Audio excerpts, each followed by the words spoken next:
So then we'll call this Finance Committee of the Trumbull Town Council meeting to order at 7:31, actually.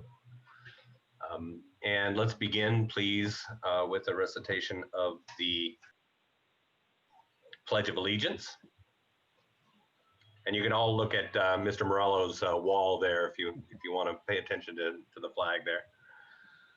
I pledge allegiance to the flag of the United States of America and to the republic for which it stands, one nation, under God, indivisible, with liberty and justice for all. And will the clerk please call the roll? Kevin Shively. Here. Don Contapio. Here. Lisa Valente. Michael Miller. Here. Lori Rosasco Schwartz. Here. Tony Cinto. Here. Mary Isaac. Here. And Donna Fidel. Okay, we have a quorum, as I said before. We only have the one resolution on our agenda, but obviously there's a lot of detail to it. So I'm sure we'll have some discussion about the different parts of this. Mr. Miller, then would you read that resolution for us? Certainly. Through the chair. I'm sorry, go ahead. I'm sorry to interrupt. I do not see George Estrada, and I'm wondering if Bill Chin can resend. George just emailed me, so I'll take care of it. Perfect. Thank you so much. Thank you for that. Mr. Chairman, you want to wait for George? Well, I think we've got some We can other probably areas where we can, get to him once he logs right. on. I think we can get to him when we get to his areas. Resolution TC 28-142, be it resolved that the 5-year capital plan is hereby approved. Do I hear a second? Second, Don Contapio. Thank you. So we've got a lot of documents. I assume that everybody has received all of the background materials. And if you haven't, please speak up. If you have not, with all the attachments sent by the clerk. And I guess we could just go right in order here, in order of what is on our capital improvement plan for calendar years 2021 through 2025. And that would start us off here with the Board of Education. Do we have someone here from the Board of Education to help walk us through this? Sure, I could help you, Kevin. Tom Okay, Robb. Sure. great. I'm sorry, Chairman Shively, if I could interrupt for 1 second, it's Please. First Selectman Tesoro. I would just ask Dan Shopik to just give us an overview of what we're doing here tonight for the audience who may be watching that may not understand what the 5-year capital plan is and what the process is going forward. So Dan, if you could just for a moment explain the plan and the process. Thanks. This is Dan Shopik, and basically what you're looking at is a projection of over the next 5 years what capital improvement plans the town is looking to undertake. These plans typically are bonded, and so you're looking at what your projections are going forward. The plan as it pertains to this coming year is basically what you're talking about for the current term. The other 4 years going out, there are really projections, and those can change. So that this is not the bonding resolution. This is not the authorization to encumber the funds.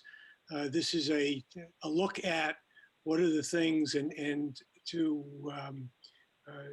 put in some sort of order of what needs to be done this year, what can wait till next year, which are the more important projects, which are less important, and they can be categorized in that sense. So again, you need these things in your capital plan, however, in order to be able to move forward with the going forward with the money to underwrite the projects. Thank you, Mr. Shopik. Thanks, Dan. And that's also in the, these items also need to be in here if any grants are looking to be applied for as well. Dan, is that correct? That's correct. So a lot of times you'll see that there, when you have, over the past year, you have applied for and Rena comes into you constantly with new grants that she's found, and those grants are being used. But if it's not in your capital plan, very often you're not going to be able to get a grant approved for that project. Right, and that's an important distinction. I'm glad you made that point. I was going to raise that also, that we need these things in, and anything that is not in 2021, obviously, as Mr. Shopik said, may include potential, you could even call them placeholders, as things that we may or may not approve going forward in the future.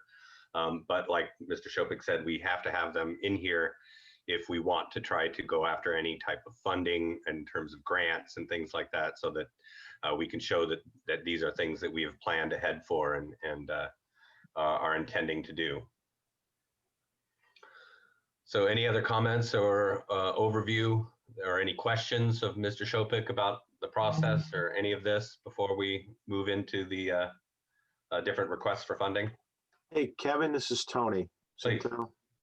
And you may not know the answer to this. This has nothing to do with Mr. Shopik in pretty general. Is Maria going to be here tonight? Maria's on vacation, Tony. I'm sitting in for her. Yeah, Dan Martin is sitting in for her tonight. Okay, I didn't know. That's why I was asking. Yep. Thank you. Any other questions? Okay, hearing none, we'll move then into the Board of Education requests. Mr. Morello, you said you were going to speak to some of these things. Starting with the asbestos removal. Sure. And if I may interrupt for just 1 second, Mr. Shively, I also just Sure. wanted to mention that myself, the superintendent of schools, is present tonight. Mr. Hendrickson, our business manager, is present this evening.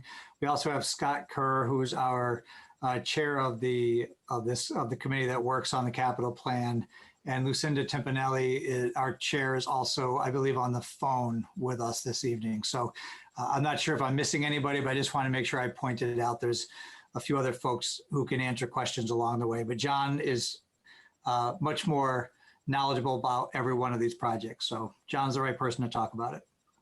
Hey, Kevin, it's Tony again. Can I just, hey, Kevin, it's Tony. I got one. Sure. We have a lot of new people that some of us don't know. Can they just say, my name is Martin and I do X? Because there's a lot of new people on the Board of Ed that we don't know who they are. So at least I don't. If you don't mind. Right. Is our superintendent. And as he said, Mr. Hendrickson is on as well. Anyone else that he didn't mention that you're not familiar with? Let's see. I mean, Lucinda, obviously, and Scott. Yes. No, just those two guys. I never, never met them or read about them or anything. So. Well, they're two of our newest members of our education system here in Trumbull, and we're glad to have them here. And thank you very much for being here in this meeting and helping to answer any questions that we may have. We appreciate that. Thanks, Kevin. Appreciate it. Thanks for letting me know who they thing. are. Thanks. Absolutely. Okay, so Mr. Morello, tell us a little bit about this asbestos removal project. I understand this is an ongoing project, Yes. correct? Correct. It's an ongoing project, Kevin, and this year should wrap up 3 of the 4 schools. And this has been going on for about 6 years since I got here. So whatever monies we have in for this year, that'll finish up those 3 or 4 schools. And then that'll just leave Madison, I believe, for 1 more for next year. That should take care of the asbestos abatement and the flooring. Okay, so Booth Hill and Hillcrest would be finished then this year, you saying? Correct. Okay. And then Madison 1 more year. 1 more year for Madison. Got it. Okay. Any questions about that project? Okay, let's go on then to the boiler replacement at the Agri-Science Center. Okay. There's currently 6 boilers at that building, 4 for the main school portion and 2 for the greenhouse area. One of those boilers for the greenhouse area is currently down.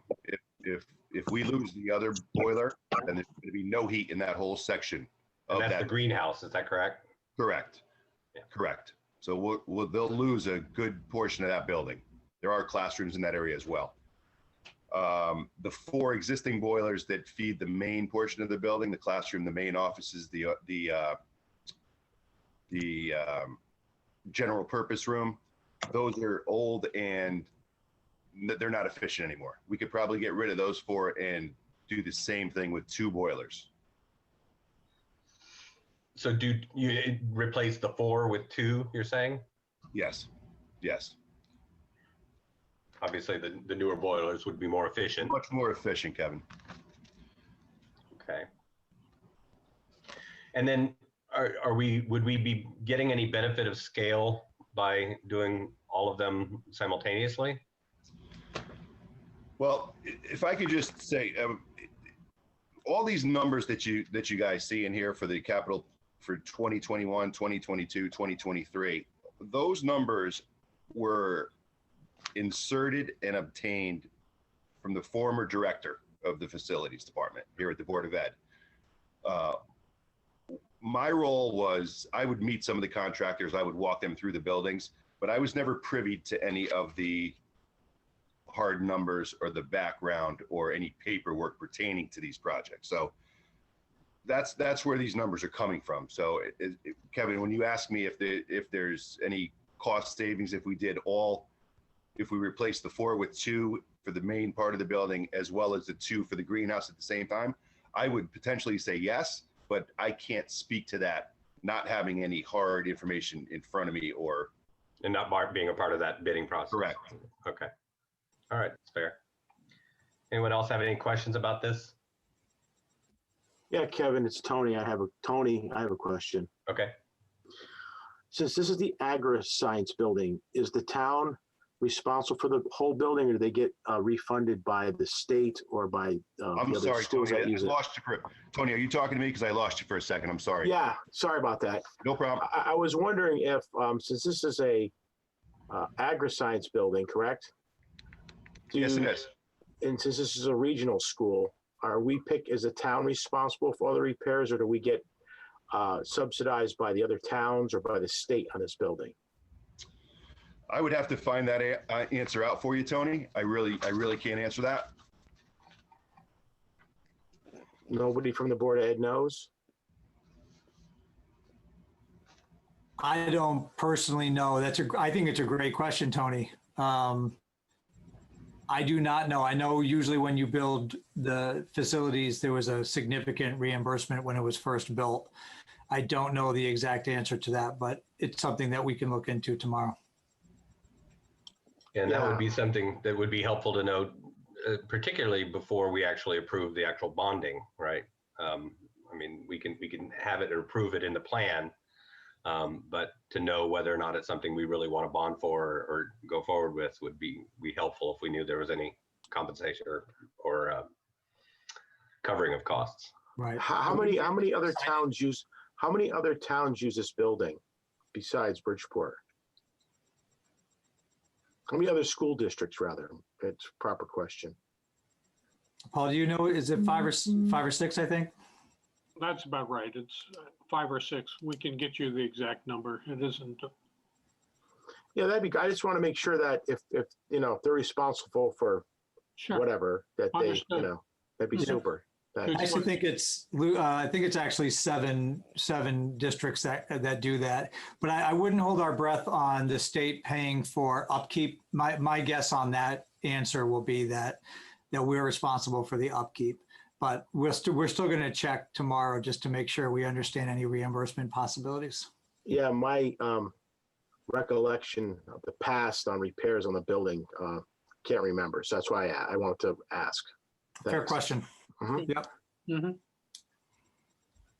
And related to that, one of the things I also didn't notice in this were that I did see in other places regarding specifically HVAC and anything having to do with that ties into electrical, whether or not there are any other grant opportunities like United Illuminating funding or anything like that that might be available for these things as well. And for any of these other projects, especially those that tie into HVAC and things like that. Okay. Any other questions? Okay, moving on. So we've got cooling towers at a couple of places, right? Both Fringetown and Trumbull High Correct. need to be addressed. Yes, they do. Yep. Especially Trumbull High. Trumbull High, over the past 2 years, we've done extensive in-house repairs on both those cooling towers, Kevin. Does everybody have all the pictures that are included in this plan? The capital plan request? Because I did include pictures of the cooling towers at Frenchtown, where you can see that the bottom portions are completely rusted out, and it's basically beyond repair. And the only reason we did it. Hey, John, this is Tony Cinto again. Hey, Tony. This school was just redone less than 10 years ago. How is it rusted out already? The cooling towers, there's never been treatment. There's never been a treatment system for the water system. So we spent $50 million redoing the school, and they let the new equipment fall apart. I mean, I'm kind of summarizing it, but that's my question. Right. To the best of my knowledge, Tony, you're correct. I've only been here 6 years, so I don't know what was spent. I mean, I didn't know. No, I know how I was on the committee. I know how much was spent. Okay. It's just shocking that we dropped 50 million and let the place fall apart. And we're 10 years later, we're going to replace something that we dropped 50 million on. It's unbelievable. Mm-hmm. I'm speechless, believe it or not. Everybody can believe that one. 50 million and it's falling apart. That's great. To answer your question, Mr. Morello, no, I don't believe that we were, unless I'm missing a document. I don't see any pictures in any of the BOE requests here. I just see the text. Okay.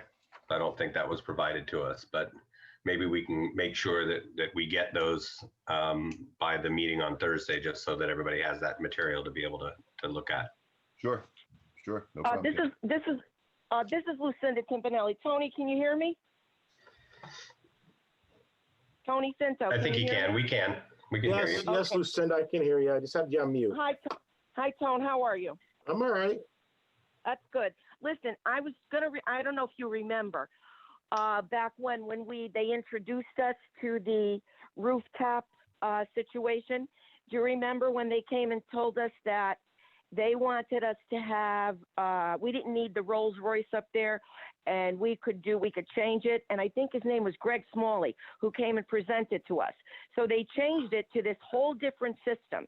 And when they changed it to the different system, my understanding was that system wasn't as good as the one we originally should have gotten.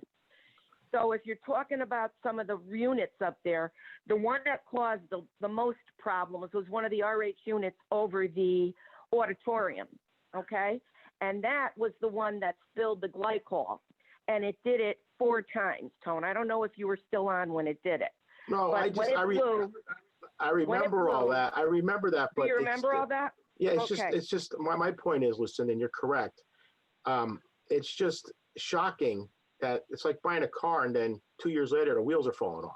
It's just, well, that's just a little shock. Remember, you know what, Tone? Remember when we were sitting there, they told us, "Don't worry, you don't need it. This is a better system." And what they gave us was, instead of giving us the Rolls Royce, they gave us the Pinto. Okay, so there is a lot of issues with that. And to tell you the truth, Tone, I tried to get up there once. I couldn't even crawl into the holes up there. I made Kathleen Bavona go do it. That's how bad it was. That's because they didn't make if you remember correctly, they didn't make a map of the roof and they didn't make walkways for it either. Nope, they made nothing. So we had a lot of problems with things that were up there. And that's why this last thing with the glycol, he promised me, he told me, he came into school before I retired. He said to me, Lucinda, that will never happen again, never. I said, okay. And it happened 3 more times, Tone. And I was really upset because when that thing blows, that means the glycol comes down at what, 350 degrees? John Morello could tell you the degree. That could really hurt somebody. So we had to get that redone. And I've been waiting. I think I've been on the board 5 years, and I kept saying, please, we got to get this done. Please, we got to get this done before it does it again. Because I have no faith that it wasn't going to do it again. So I agree with you. You know, we put a lot of time and money in there, and the stuff that they gave us, I think, was subpar. That's what I feel. I mean, when things like this happen, what else can you think it is? Because we sat there and we heard all the presentations, and we believed that we were getting the best of the best. You know that. That's what they said.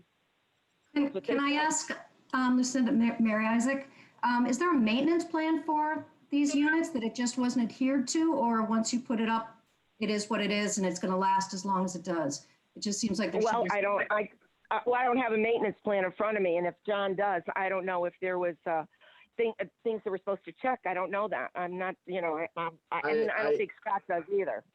Mary, I highly doubt there'd be a maintenance contract on something that's, or maintenance or a warranty on something that's 10 years. It's what, like 10 years now, maybe longer? Longer than that. So in 2009. Yeah, longer than that. Yeah, no, I'm sorry. I'm just talking about for future. If we put all this money into these towers, excuse me. We do have a service contract with a water treatment company now, miss, for the cooling towers, both at Frenchtown and Trumbull High. The problem is that they should have been in place years ago.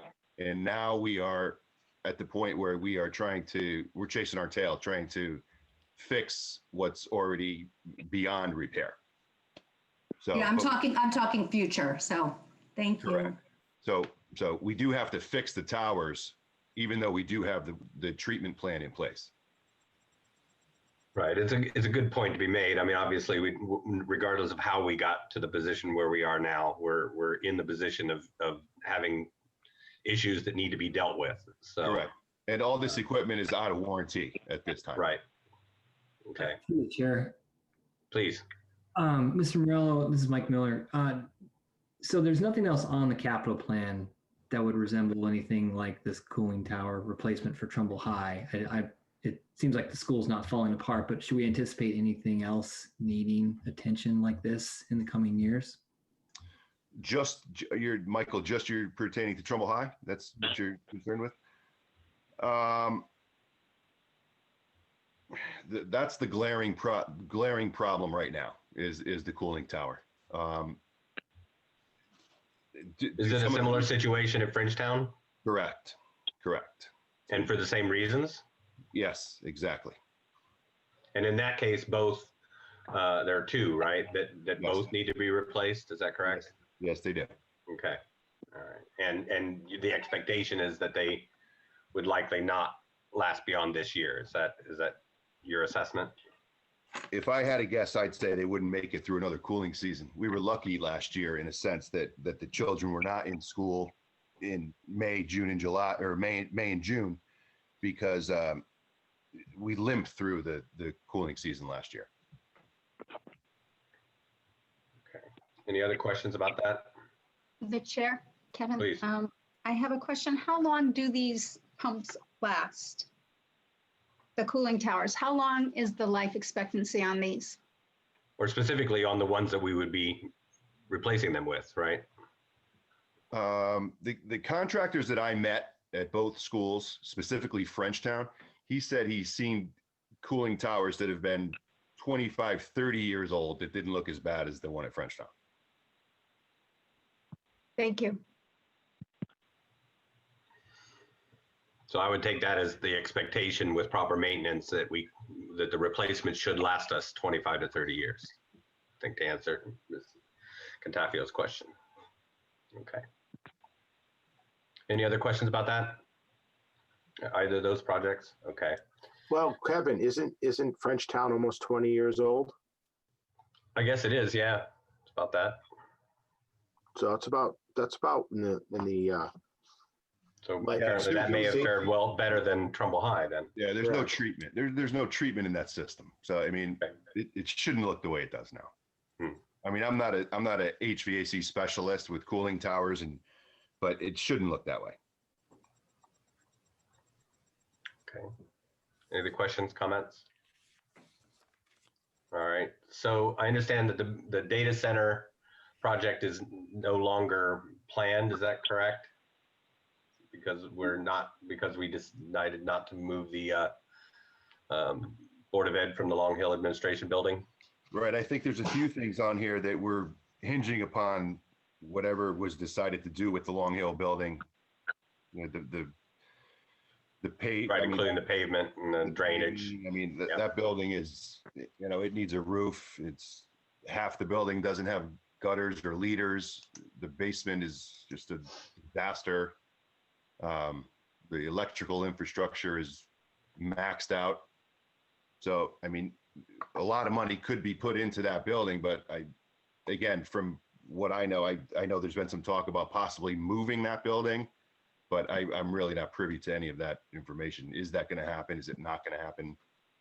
But as far as this project that we had on our plan for $150,000 for building a data center at Trumbull High, Right. my understanding then is that does not need to be funded then at this time. Is Right. that Now, correct? if nothing's going to happen at Long Hill, then Right, right, correct. right, based on the current plans. Right. If we're going to stay at Long Hill, then there's no need for the data center at Trumbull High. Okay. So then, just as a matter of process, and Mr. Shopik, you can jump in if it makes sense for you to do so. Is that something that we would remove from the plan at this point, prior to, or would we pass it and just remove it as a part of the process of bonding? This is Dan. I guess the question is there a possibility that you're going to need it? In which case, I wouldn't delete it from the capital plan. It Doesn't matter. If you're, Yeah, so it's not something that we have to deal with right now as far as the capital plan is concerned. I don't think so. I don't know, Vicky, if you have any opinion about that, but Yeah, this, I wouldn't suggest you take it out. Again, you're not asking for any funding here, but Right. at some point you may need to do it. So you wouldn't, I don't think it's wise to remove it right now. Right, and I think that's probably the case for most of these things is going forward. I'm going through this process mainly as a matter of clarity and make sure that everybody understands what these projects are, so that when we get to the point of actually making the bonding proposal, that we can make those decisions with proper education. So, all right, moving on then. Kevin, this is Tony. Please, go ahead. I got a couple of questions. How many people, how many employees are at the Long Hill building right now? Well, and say there's no COVID and it's a normal January day, I didn't sit down and count that, Tony, but I would guess in the range of 38 to 40. Does that sound about right, guys? Yeah, Seems that about right. sounds, Okay. And how big is the data center at the high school now? How many square feet? Well, Tony, the data center at the high school, it's kind of spread out into different sections of the building. So Gary, there's- identify yourself, please. I'm sorry? I think that's So you Mr. need to Morello. identify yourself so that people who are listening can. It's John Morello. Tony, it's kind of spread out at the high school. Each section of the building, there's more of like a server closets. There's one main area on the second floor, but everything kind of spider webs from there. So there's just, Right. there's not one specific room. Correct. Okay. So the Correct. this TV station is still at the high school? Yes, it is. Yes. Is that considered one of the closets? I'm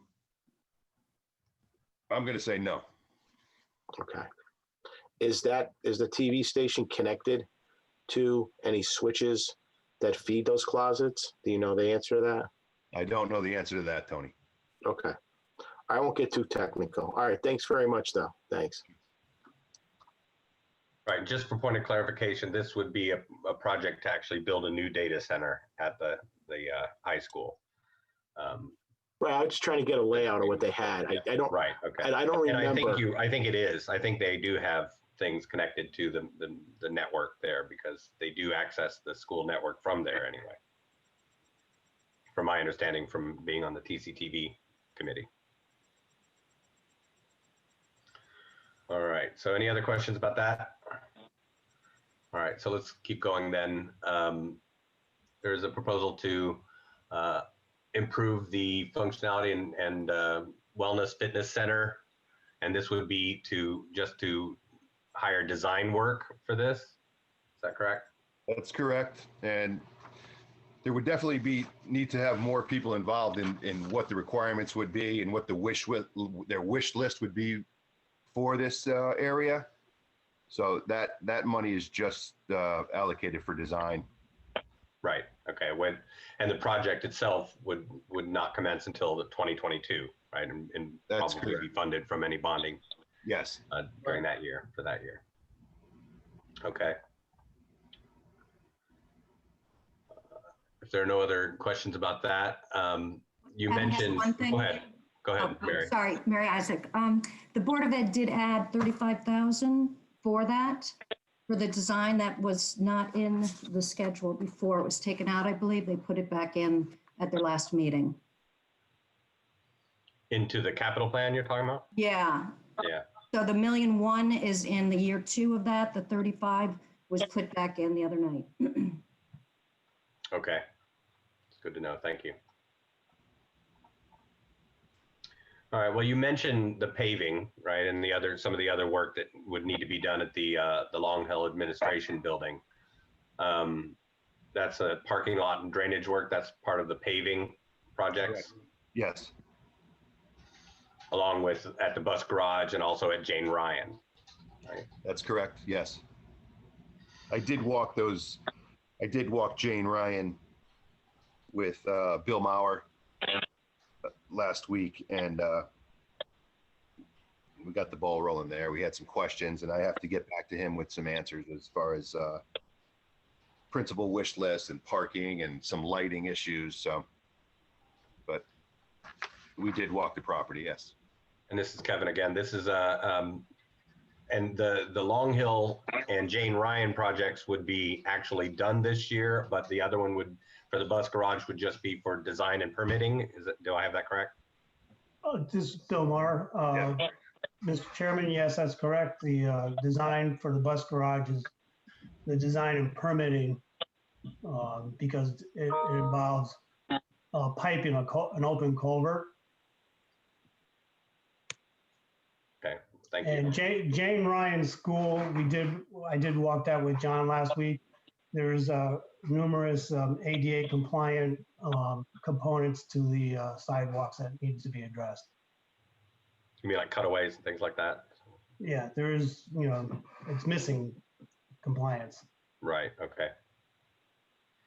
All right, so this would bring us fully within the ADA compliance then for the Yes. parking lot and sidewalks. Okay. All right, then moving on. Mr. Chairman. Stop me if anybody has any questions, please go ahead. Mr. Chairman, George Estrada, Director of Public Works. Just if I may make a suggestion. Sure. The Long Hill building, I've toured the Long Hill building with John.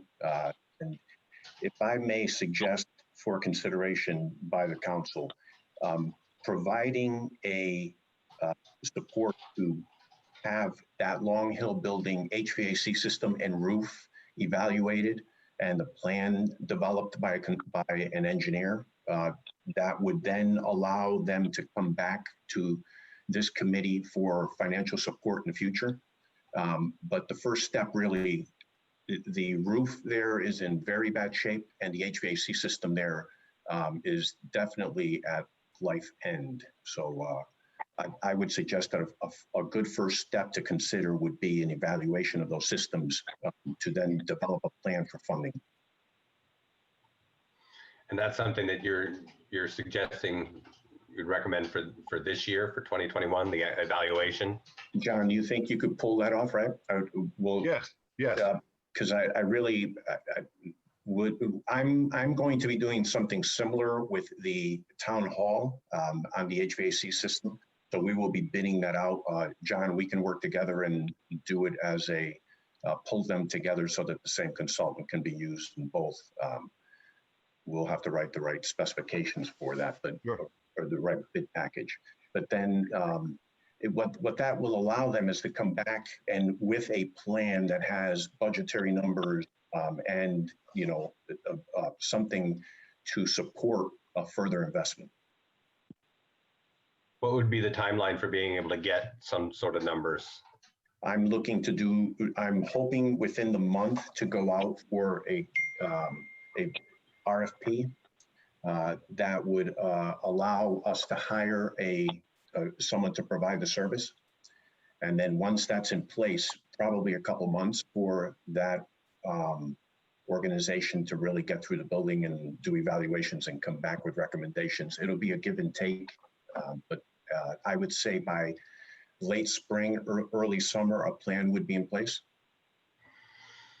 So then obviously not in time to approve the capital plan on Thursday, but possibly to be considered for adding to the bonding for 2021 going forward, potentially, is what you're suggesting. Is that accurate?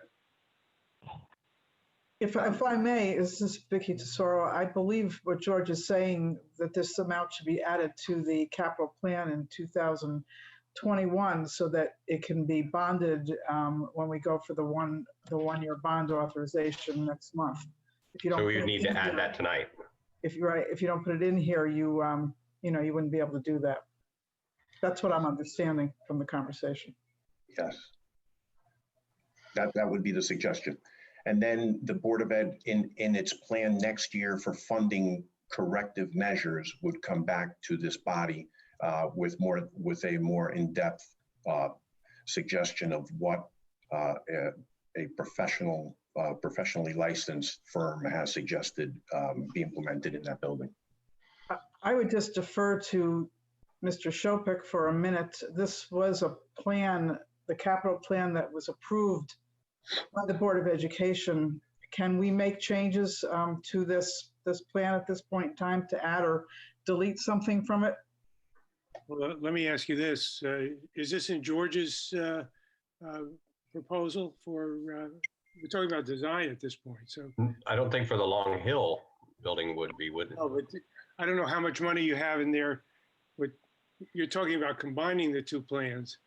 So George, what's the? We have $25,000 in place for the town hall project where we will be doing something similar. So I believe that probably the same size area of roofing and HVAC, that the square footage of that building, John, is 10,000? I would say give or take, George, yeah. Yeah, so I would suggest a $25,000 to $30,000 request not to exceed. Maybe you want to, if we have these issues, unless the Board of Education is, I don't know if they're meeting tomorrow night, but to revise their plan, but you may want to stick it and put it in George's proposal. Can we do that? You mean add another $25,000 or $30,000 to the plan that George's evaluation? Right, and then if you're not going to spend it because the Board of Ed isn't going forward with their part of it, then at least you have it added to the capital plan. Are you suggesting that they may also add something in their meeting if they're meeting tomorrow, you said? Or if they're meeting instead tomorrow. of? They're not meeting tomorrow. They're not meeting until the 12th. Okay, so they won't be meeting before Thursday anyway. So in that case, we can wait, I guess, until we get to George's part of it? Yes. And then we can talk about adding that potentially there. Does anybody have any other questions about that and comments, concerns? Okay. All right, so we also have project to remove exterior concrete shade panels at Hillcrest Middle School. I understand this is in preparation for a window replacement project. Yes, as well as at this point, Kevin, it's almost a safety concern as well. Those have been up there since the building was originally built, and it's some of those panels are hanging on by a thread.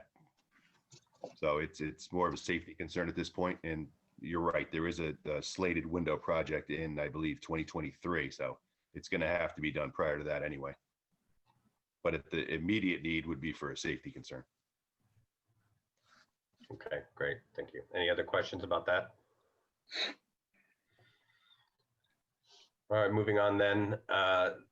In terms of the roofing, we've got 3 schools that need roofs replaced at Middlebrook Elementary, Jane Ryan Elementary, and Booth Hill Elementary.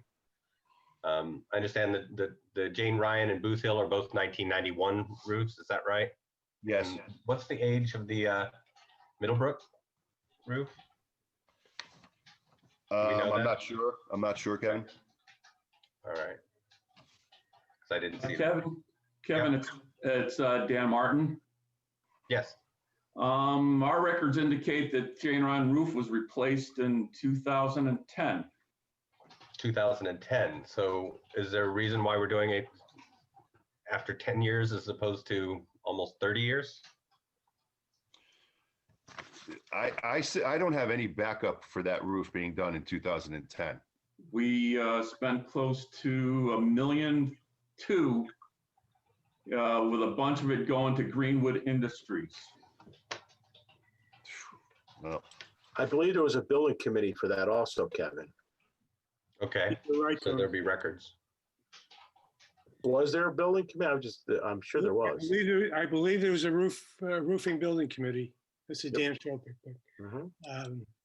And I think you would need, if projects of this type, you're going to need new building committees formed by the town council. Okay, well, again, this is not something we necessarily need to remove or address at this point. We wouldn't be able to anyway as part of the Board of Ed, I think, is what I understand Mr. Shopik saying or suggesting regarding the other issue. However, we should try to probably find out if that's the case, right? I think you're saying you know that to be true, right, Mr. Martin? Is that it was replaced in 2010? That is correct. Okay. We had a requisite purchase order for $1,258,000 for a roof replacement at Jane Ryan School in August of 2009. I think you mean Middlebrook, right? No. Jane Ryan. Oh, Jane Ryan. Oh, okay. I thought we were talking about Middlebrook because we didn't have a date listed here on that roof for that. Okay. So it's the Jane Ryan roof is that, were we putting this in here just assuming that because we were assuming it was a 1991 roof and because of the age of it? Or was it a physical inspection that? We did have a contractor. I have a meeting on Wednesday with Paul Hendrickson. We did have a company out and we're going to get the roof reports back from those 3 schools on Wednesday. We have a meeting at 10 o'clock, 10:30. So I'll know more. This is Dan Shopik. Is it realistic to anticipate that all this roofing work is going to be done this year? You have all of the expense in this year's capital plan. I'm sorry. Were you talking to me, Dan? I lost you. All right, well, whoever can answer. You have almost 3 of these roofs. like $3 million or more than that of roofing 4. replacement being done this year. My Yeah. question is, in terms of putting it out, having design work done, evaluation, et cetera, is it realistic to assume that that's going to take place this year? I'll answer that. We've used this consultant in Plymouth. Superintendent Semmel and I did, and he accomplished 2 roofs in a year.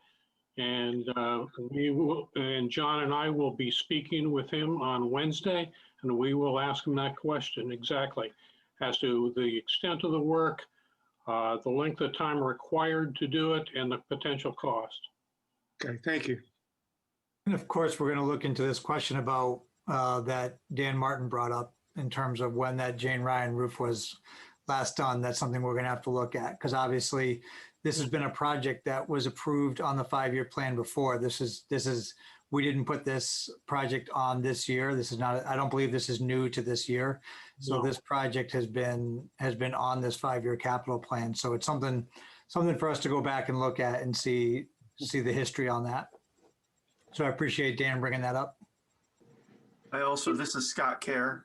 I also just wanted to note that this exact subject was discussed at the Board of Ed level. And at that time, when we discussed it, we also talked about the potential, although no promises, of there being efficiencies of you doing 3 roofs. And as we talked about it, we thought that it could be done. But to Paul's point, we'll hear what the consultant says this week. Can I ask also, does it, the Jane Ryan roof, the HVAC was done in 2015 as well, perhaps? I see there's an RFP. Do you know if that was done? Sorry, Mary Isaac. Who are you addressing that question to, Ms. Isaac? Sorry, I muted myself. To anybody that would happen to know, I just was looking, and it looks like the HVACs was done at Jane Ryan in 2015 as well. And that's on the schedule here for replacement also. In 2023. It's at Daniel's Farm and Jane Ryan. I just wasn't sure if it was done at the same time and any issues with, roofing with that.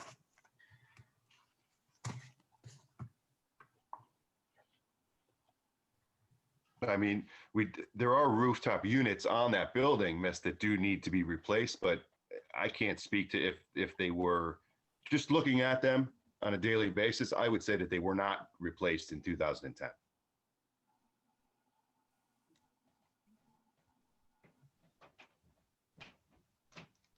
Okay, so any other questions or comments about the 3 roof?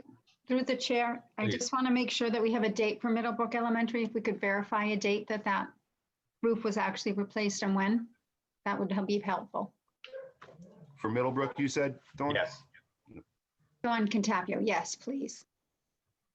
And this is Marty Summel. One thing we've found in the past working with roofs is not always are complete roof projects done. I'm not sure if in Trumbull they've always been complete roof projects or if it's only been portions. Sometimes to save money, portions are done. And so that's something that we have to look at too, like what sections were done if it wasn't the entire roof. Well, as I understand it, this would be something that we'd need to put a building committee together for, regardless of how many roofs we decided to actually replace or how much of the roof we need to replace. But we do obviously need to assume the full cost if we're going to be prepared to replace the entire roof. So yeah, that information would be very helpful if we could lock all that down, obviously. And is there somebody, could you explain to us just to make sure that everybody understands the state reimbursement potential on this?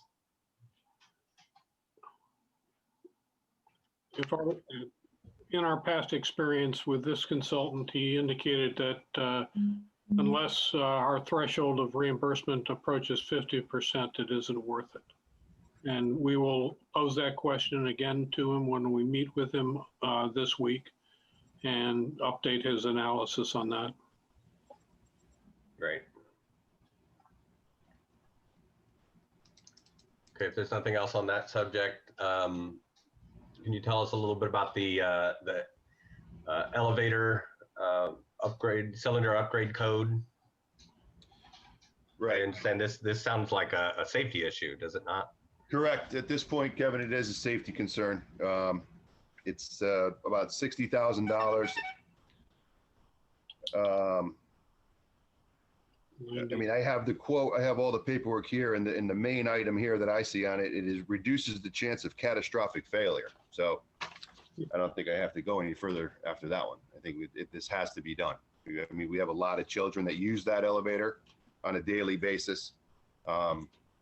It has failed in the past, but it's definitely something that should be approved.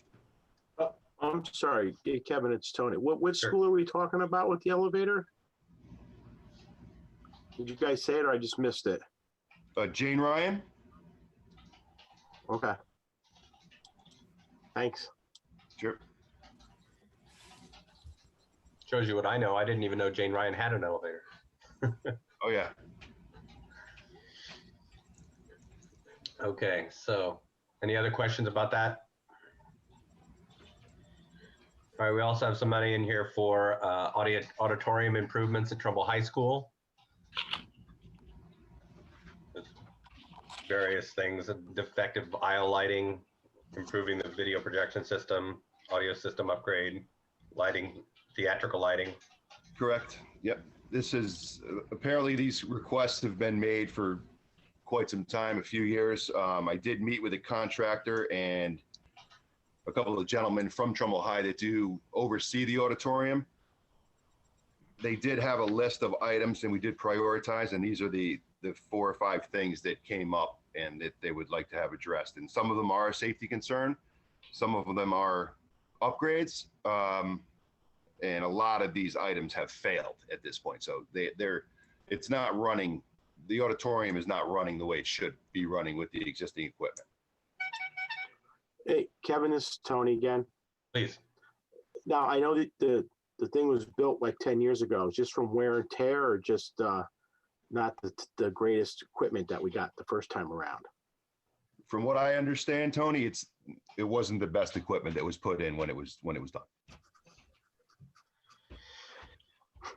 And I understand that to replace the aisle lighting would just be to fix the ones in their existing, the way that they are existing currently, and not replacing anything, improving to LED or anything like that. That would cost extra if we chose to do that.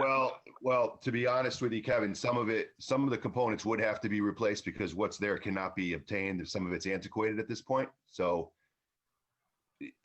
it's going to be more of a replacement than it's going to be a repair to the existing. Okay. Ms. Contafio? Yes, through the chair. I have a question. Are all these expected to have a 20-year lifespan? That's usually what we're bonding for. And some of these don't really fit the criteria, I believe.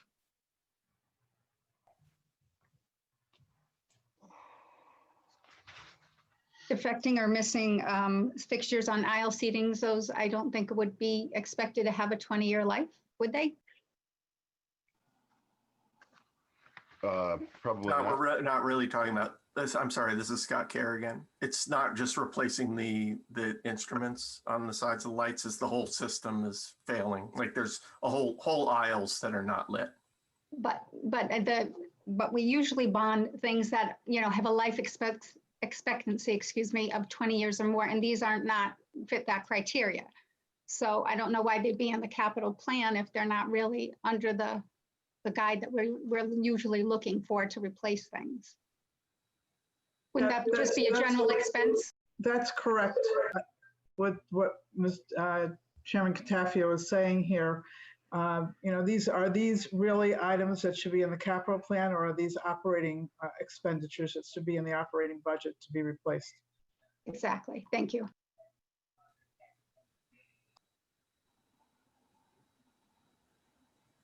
Any other questions or comments? Okay. Is there an answer to that? Were you looking for an answer to whether or not they should be, or some reasoning why they should be?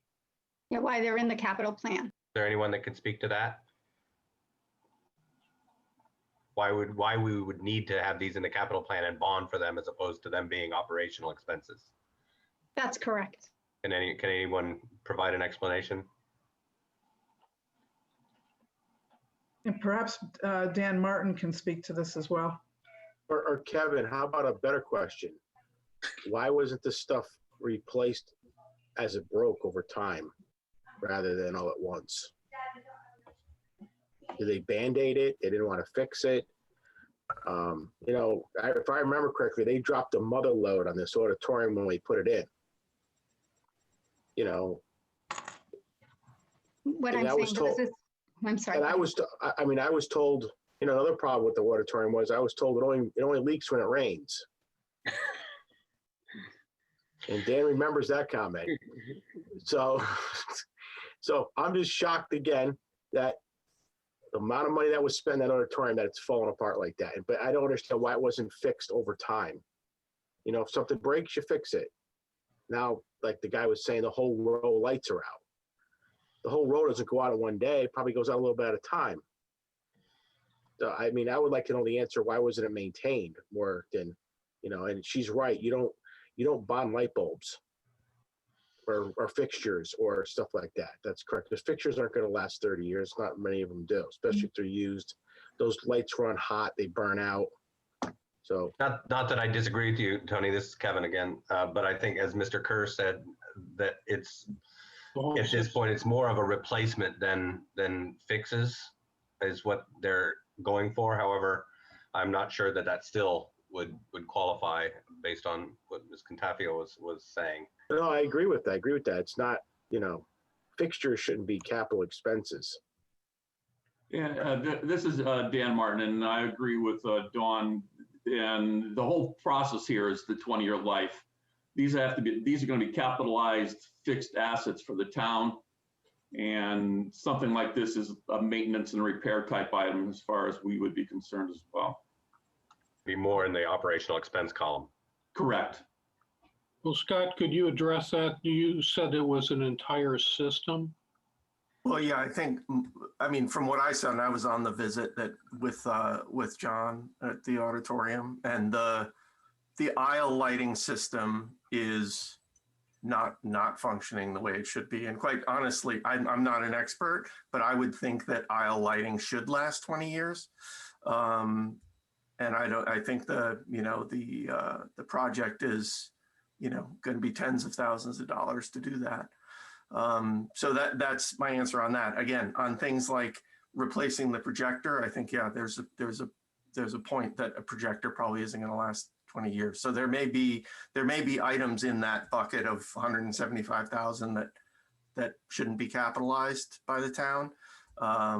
But there are things in there that probably should be too. I would argue that aisle lighting is one of them. So just as a point of clarification, this is Kevin again. The amount that was actually put in for the aisle lighting is only $15,000. It doesn't sound to me like that's going to be enough to replace the entire aisle lighting system. Okay, that wasn't my understanding. Sorry. Yeah, that's what it is here in the capital plan. Is that amount was earmarked $15,000. So and it specifically says cost to replace 76 specifically defective or missing fixtures. So if we do in fact want to or need to bond or decide to bond an entire replacement, and we decide that it's appropriate to do so, sounds to me like that number would have to be something somewhat different than that.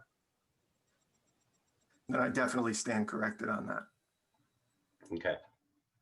All right. So there's definitely some points to consider with this category here. We also have a vehicle replacement grounds of a John Deere tractor to replace an existing tractor that was originally not meant for commercial work. Is that correct, Mr. Morello? Is that correct? Correct. We have equipment that's 30 years old. It's all antiquated. We have to borrow equipment from when we're in a really pinch. We borrow it from AgriScience. I mean, we have no equipment. We need vehicles. We need equipment. We need rack bodies. We need some equipment. Is this something that has been in the plan in the past and deferred? As far as I'm told, yes, that's what I've been told for the past 5-6 years, that when we put it in or it's been put in and it keeps getting denied.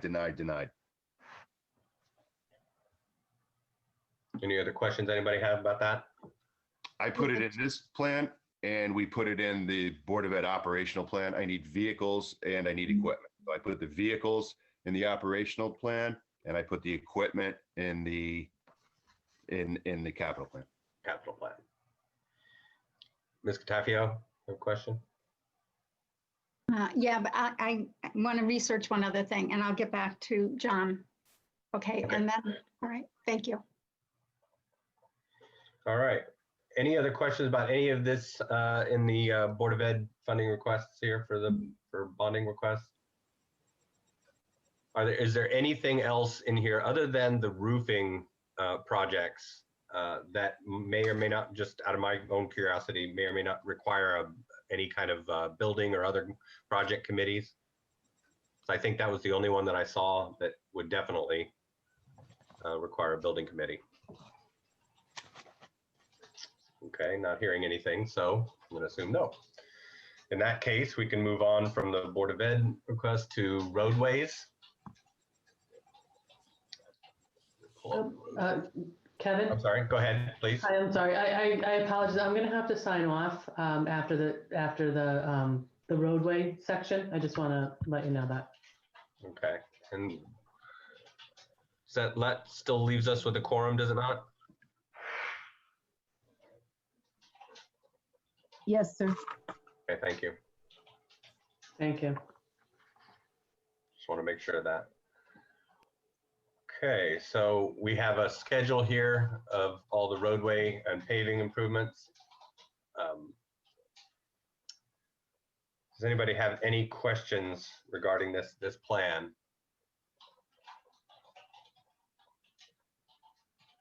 One quickie. For Beardsley Parkway, does it make sense to move that to calendar year 2023 along, because and I'm not sure exactly how close it is to the others that it's currently in with, but since the sewer project is going to be happening with the other area, those are all seem to be in 2023. So I didn't know if it would add to any efficiencies to flip it back a year or where it is now fine.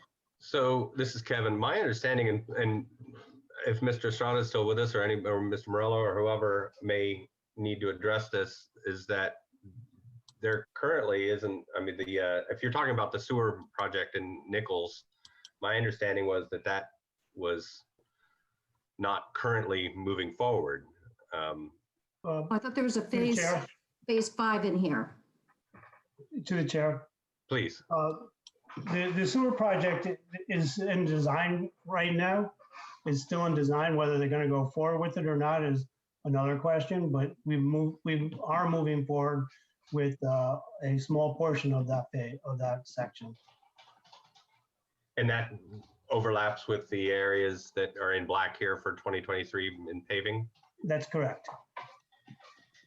So in that case, I mean, would that require that, freshly paved road to be dug up then?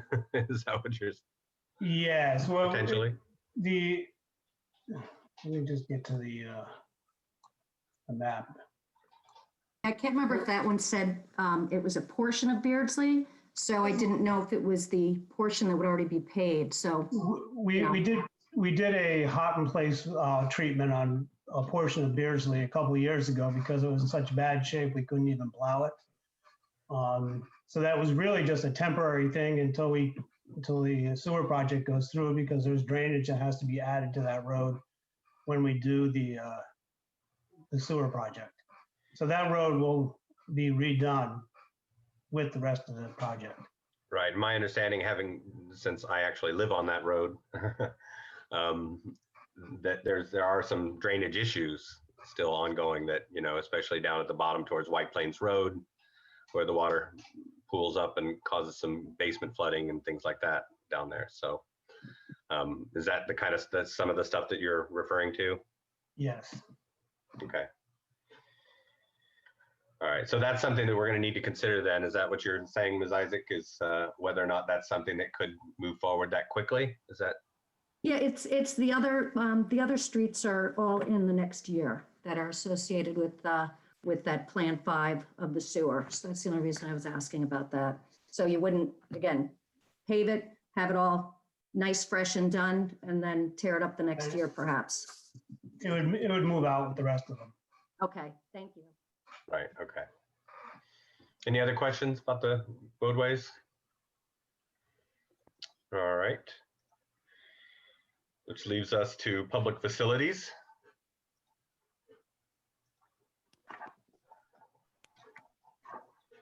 So we have a number of requests here for one for Trumbull Library. Someone speak to that. Is that also, Mr. Morello, are you involved with that?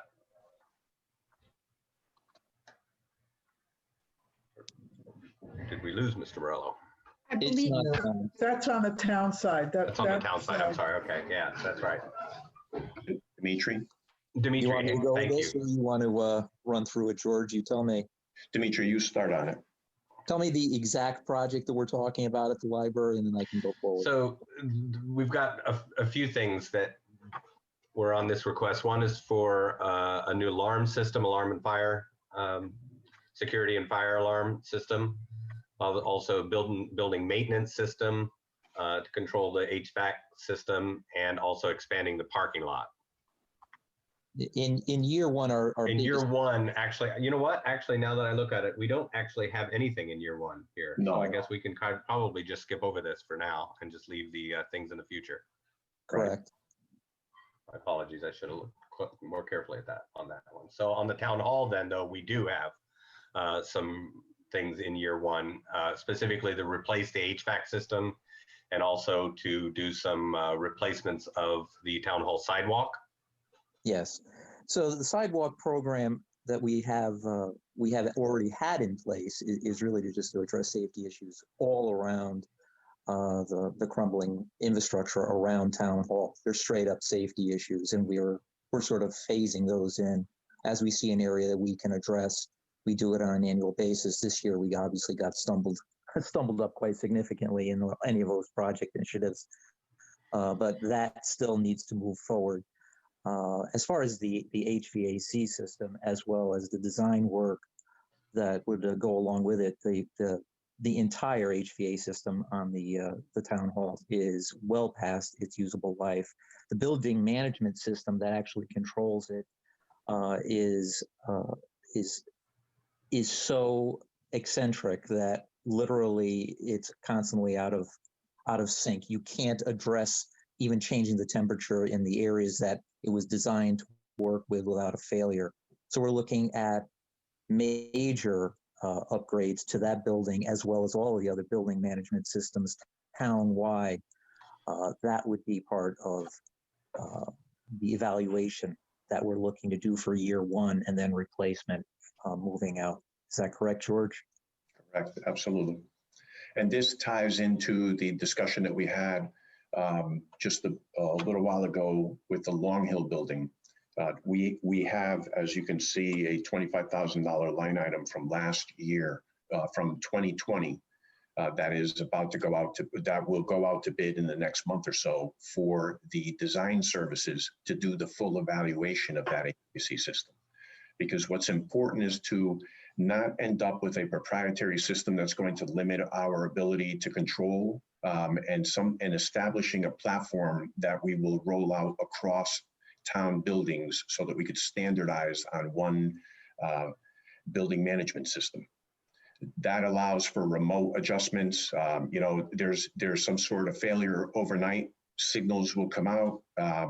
The building maintenance department will be able to make adjustments remotely without having to come in. So there are a lot of advantages to having a more robust control system.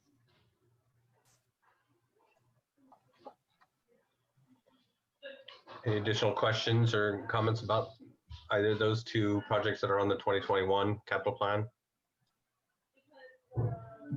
And I understand then also that the town is going to be exploring possible UI funding. Yes, we've already met with them. There are substantial pool of dollars available currently, and that is something that's on a rolling basis. So depending on when we have the plan in place, we will apply and they will do the evaluation of the pre-existing conditions. And that's what the survey and design that a professional will provide for us, is the documentation that's necessary to be successful in pursuing that type of grant funding. Any other questions? Okay. We don't actually have anything in this year's capital plan for the police headquarters. So we can move past that and go on to the senior center. There are a couple of things there, replacing the AC in a multi-purpose room and also installing handicap ramps and ADA door opener. I assume just to bring us up to compliance, full compliance with the ADA. That's correct. There is no multi exit point out of the senior center. Everything really is either out of the ramps in the rear or in the courtyard. But if you're going to egress out of the front of the building, there isn't one. So that really is something that's long overdue. And it's small dollars for a big safety upgrade. And the AC, is that that's just in that one room? Yes, it is one of the oldest systems in the town right now. We're going back into the early 80s at this point, so it is not functional at all. The only way that we're able to do anything in that community room is with remote units that we have brought in and have it built into the windows the best that we can, but it really doesn't service the room for any real activities. We're hoping that the senior center will be a hub of activity in 2021 again, as we get a little bit further out of COVID for the seniors and possibly even for parks and recreational programs. Having that space climate controlled will be vital. Yeah, from your lips, we hope it gets a lot of use in the coming days. Yes. And and I assume multi-purpose room, that sounds like something that is utilized quite a bit, I would assume, right? It's all of their programs run primarily in there. It's the gymnasium. It's the original gymnasium. Okay. Any other questions about that? Okay, so in the Public Works yard improvements, we've got $225,000 for improvements. Can you tell us a little bit about that? See where we are here. I finally found This is my the second copy. installment, right? We started this in 2020. Right. I could begin on part of this, and then Demetria, you could fill in the blanks. Yep.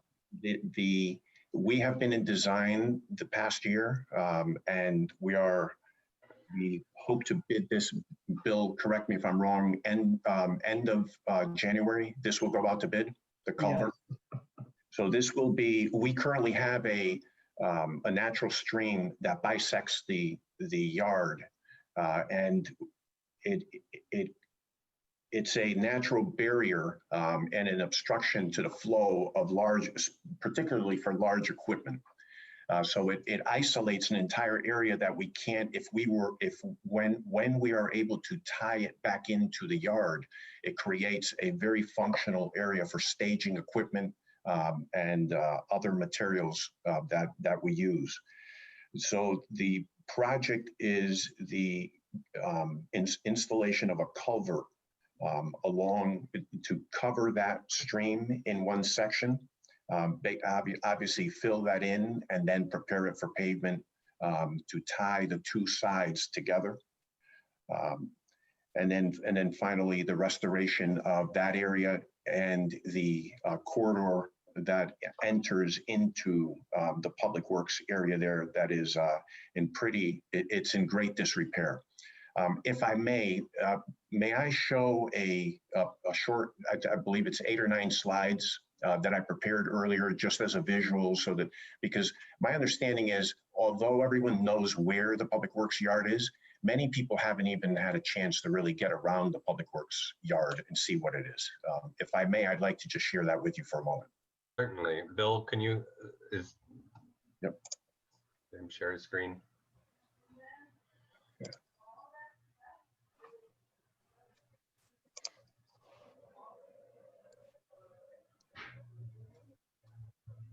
Just bear with me for 1 second. Okay, so this is an aerial that gives you the perspective from up above. As you come in, that to the right side, that's the entrance from White Plains Road. This is 127, as you can see, Churchill Road. You You enter in onto the property, and you can see the salt shed that's at the front end. The fueling stations are here, and the corridor that I reference is this corridor that actually enters into the property. The stream is on this backside, and you'll see more of that in a moment. As you come onto the property and you travel towards the rear, that corridor goes all the way back, and this is at the rear is where the employees park. When the team arrives, they park on the backside here. These barns have the equipment stored in them. This is the fleet maintenance building, as well as the supervisor's area and the locker room and facilities for the staff. To give you a bit of a perspective, the Parks Department, this is the administration building here. This fuel station is right beyond this building here, but we have plow trucks and park storage, as well as some WPCA equipment on the front end of this building. You come in, this is primarily a storage building that is controlled by the Parks Department. And this is the main Parks Department building where they have their repairs and supplies. And this is pretty much the heart of the Parks Department. Just beyond that, you arrive at the fleet maintenance area, which is at the back. These are the 3 high bays that you saw in the report that we had submitted for justification of some improvements to the building. Currently, and I'll let Doug talk a little bit about that, Doug Bogan, who is our Director of Fleet Maintenance, he can give you a better perspective on how the operations flow there at this time and some of the challenges he has with door heights and widths. There's a stock area on the backside here. This again is where the men's showers, locker room section, the offices to the Fleet Maintenance Department are here. And then the roadway, the highway supervisors area is here with the training facility on the backside of it.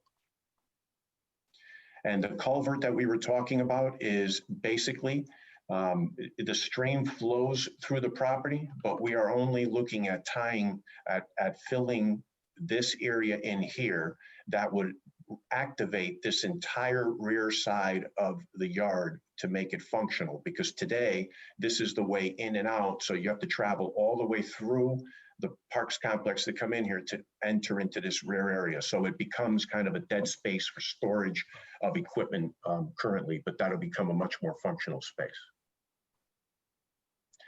The pavement deterioration, as you can see, is severe, and that comes primarily from the traffic flow in and out of that facility on a daily basis. Many times it's 6 or 7 days a week, depending on the season, and heavy loads and heavy equipment. So obviously really taking its toll on the facility. In the rear, we have in the plan, and that's what we'll talk about in a minute. Those are the lines that you see in here that we had added in: structural and safety improvements, replacing siding of buildings. As you can see, the deterioration of the Texture 11 paneling that is most of the buildings. In some places it's rotted out and really just falling off the building, and Dimitri has really been trying to get that under control. He replaced a couple of roofs in 2020. This is the plow truck garage that we actually removed the front facade of that building, which is here, to allow for access of the trucks when they have those 11-foot plows on them. And the men are coming back after 10, 15 hours in the saddle. It becomes very difficult when you're that tired backing into a garage door. So we actually in-house removed a lot of that. And again, the gentlemen, the guys from our fleet maintenance department did that this summer, and Doug oversaw that, and they did a phenomenal job, and it makes this building much safer and much more functional. Tire shed, as you can see. And as we go into the phased public works yard buildings, building systems, efficiencies and improvements, which is another line for the following year. We have single pane glass in many of these buildings. In some areas on the backside, we're missing glass that they've been filled with other materials just to make them weather tight. Roof replacement on many of these buildings needs to take place. And again, you can see the deterioration of the pavement all along that corridor where these guys are working. This is good. And that's the presentation, just so that you can get an idea of what it is that we're asking in the plan with some visuals. And that covers the, we have in the plan town yard improvements, which was that culvert that I showed. And part of that will be the tying in of the sanitary sewer from the Parks Department building that currently is still tied into an aging septic system that will fail at some point in the not too distant future. While we are in major excavation on the property, it's the time to do one more tie-in across there and bring it over into the sanitary line. And then that will certainly improve the conditions there long-term. And actually earlier today, a discussion with IT, Bill Chin indicated that if we are going to be doing major excavation work in the yard, we should really consider putting in some conduit for future IT expansion, fiber network tie-ins, because currently we have them at the two ends, but all the buildings in the middle do not have them. So as we improve the conditions in that facility and technology continues to expand, we're going to need obviously to be able to react to that, and having the capacity to bring in fiber and IT expansion in the future, very beneficial. Dimitri, did I miss anything? We have some items for just building system efficiencies and improvements. Yep. We have some very old boilers in our buildings that they function, but they barely function, and we're dealing with the most primitive of systems that we have, and sometimes we even have overlapping systems. So they really need to go. They need to be upgraded. Most of the facilities have, like I said, they have the most primitive systems imaginable. So just even getting gas heaters in some of the garage space will be a significant leap forward into the 20th century. And I did say 20th century.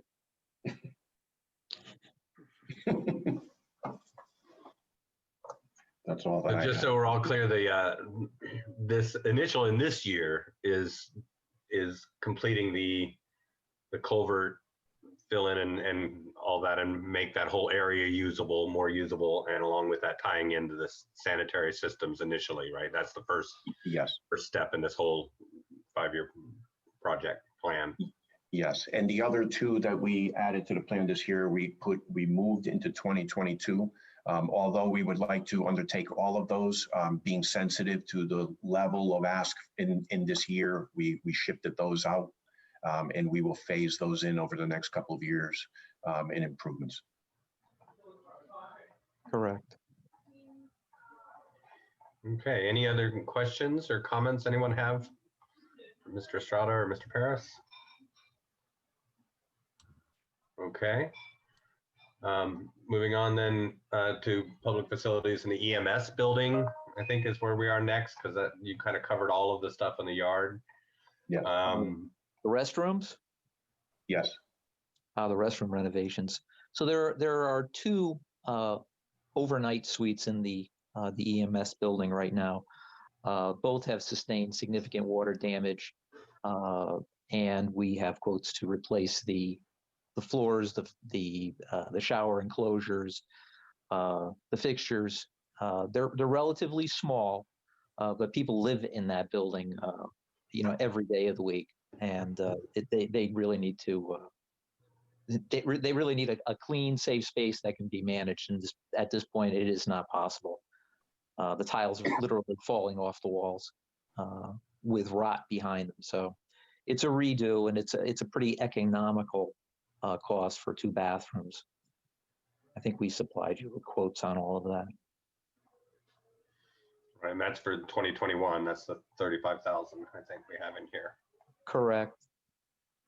Okay. Any other questions about that? Obviously, we'd like them to be able to take showers in a nice clean shower. So.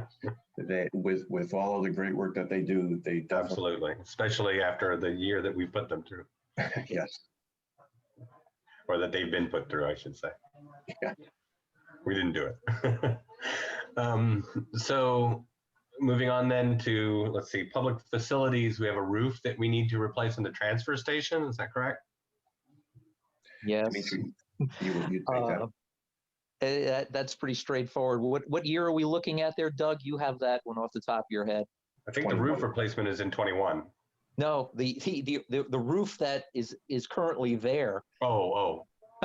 Yeah, as Mr. Sinto said, it only leaks when it rains and sometimes when it doesn't. It's that bad. So we're just looking at literally buttoning up a hole. So that's a must do. And that will come, Mr. Chairman, from it would be supported through the team, the Enterprise, the TIP fund that's established there at the transfer station. Team. What? Anyway. I'm sorry.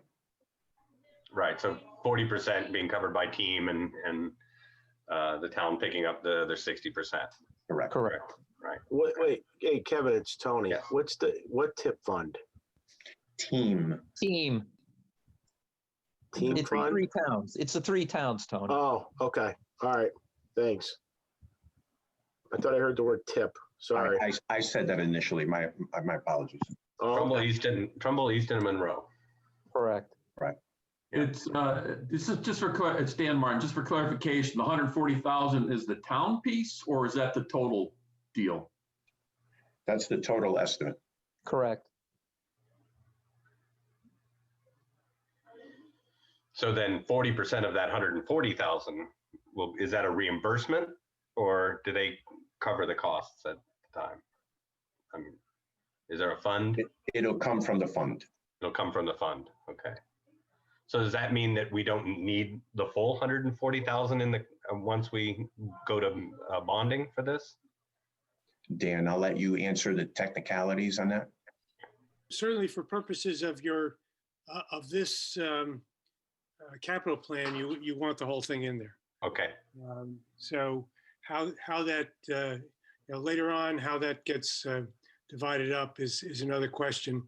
But you're going to need anything that's going to go for any sort of reimbursement. You're going to have to show the full cost, full amount in the capital plan. Got it. Understood. Any other questions about that? Okay. Then we have some more sidewalk repairs. Is this continuing on the same thing we were talking about with the town hall? We've got some money in for each of the next 5 years to continue doing that around town. Yeah, I mean, we have miles and miles and miles of aging, crumbling asphalt sidewalks throughout the town. There is no practical way for us to address the scale of that in any one year. So, in discussion with Bill Maurer and engineering, the intent is to pick the areas just as we would select roads that are in the greatest of need. We would select an area that we could get an economy of scale and make an improvement on an annual basis. But looking forward, I suspect that's forever. There's so much of it. So it's just a first stab at it because, quite frankly, we've been very neglectful of that amenity in the town. And one thing I can say is there are a lot more people walking than there ever have been before. So it's something we really want to put a little bit of resource at. Anybody have any questions about the sidewalks? Okay. Well, that leads us to parks. And I'm looking down through here. Do we have anything here for 2020? What we do when it gets down to the park improvements in various locations, right? Yeah, I think you might start off with, unless I'm missing it, I think we go right into athletic fields. Am I wrong? Is that the first one on your list? The first one that shows up on mine for 2021 is actually the, let's see here, third one down, which is the various locations. Starts off with guardrail installations at various parks. There's the Bill's property, design and development. Let's see, actually, no, wait. Restroom upgrades, I'm sorry, restroom upgrades, roof, lighting, and plumbing is this year.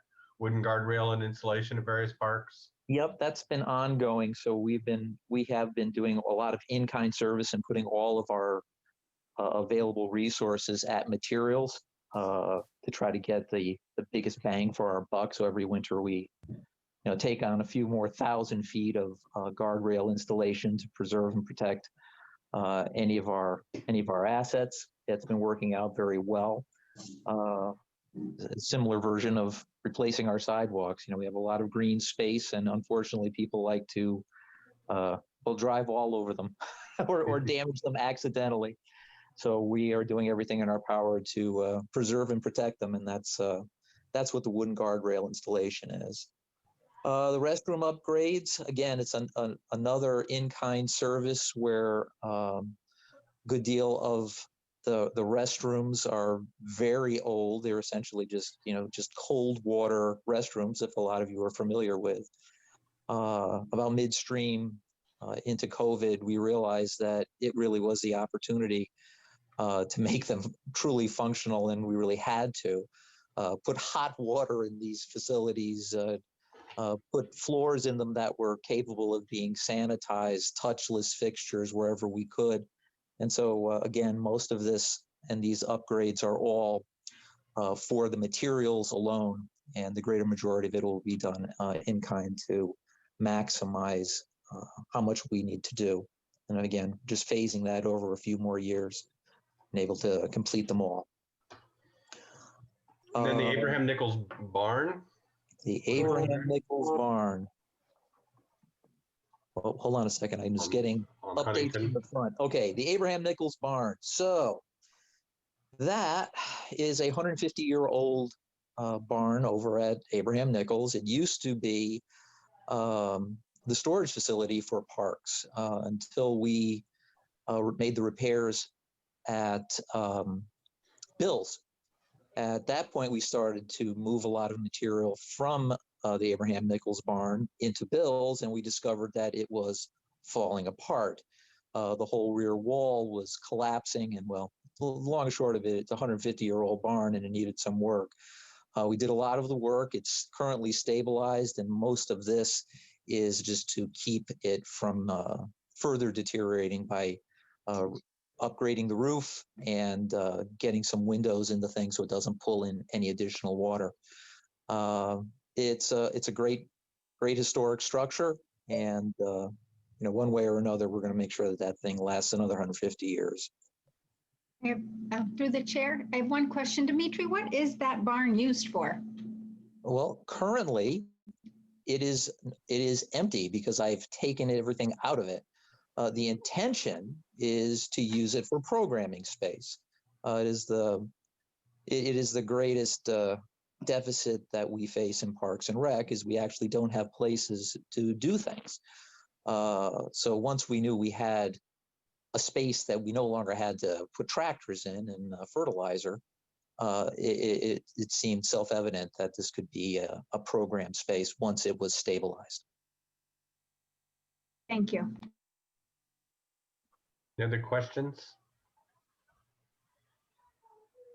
All right, then let's talk about our ponds. We've got a couple of ponds that we want to do some things with in 2021, Dogwood Pond and Cat's Pond.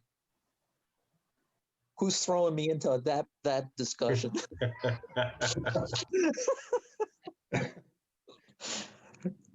I'll start with the Dogwood Pond. Thank you, George. Dimitri. Yeah, right, Dimitri?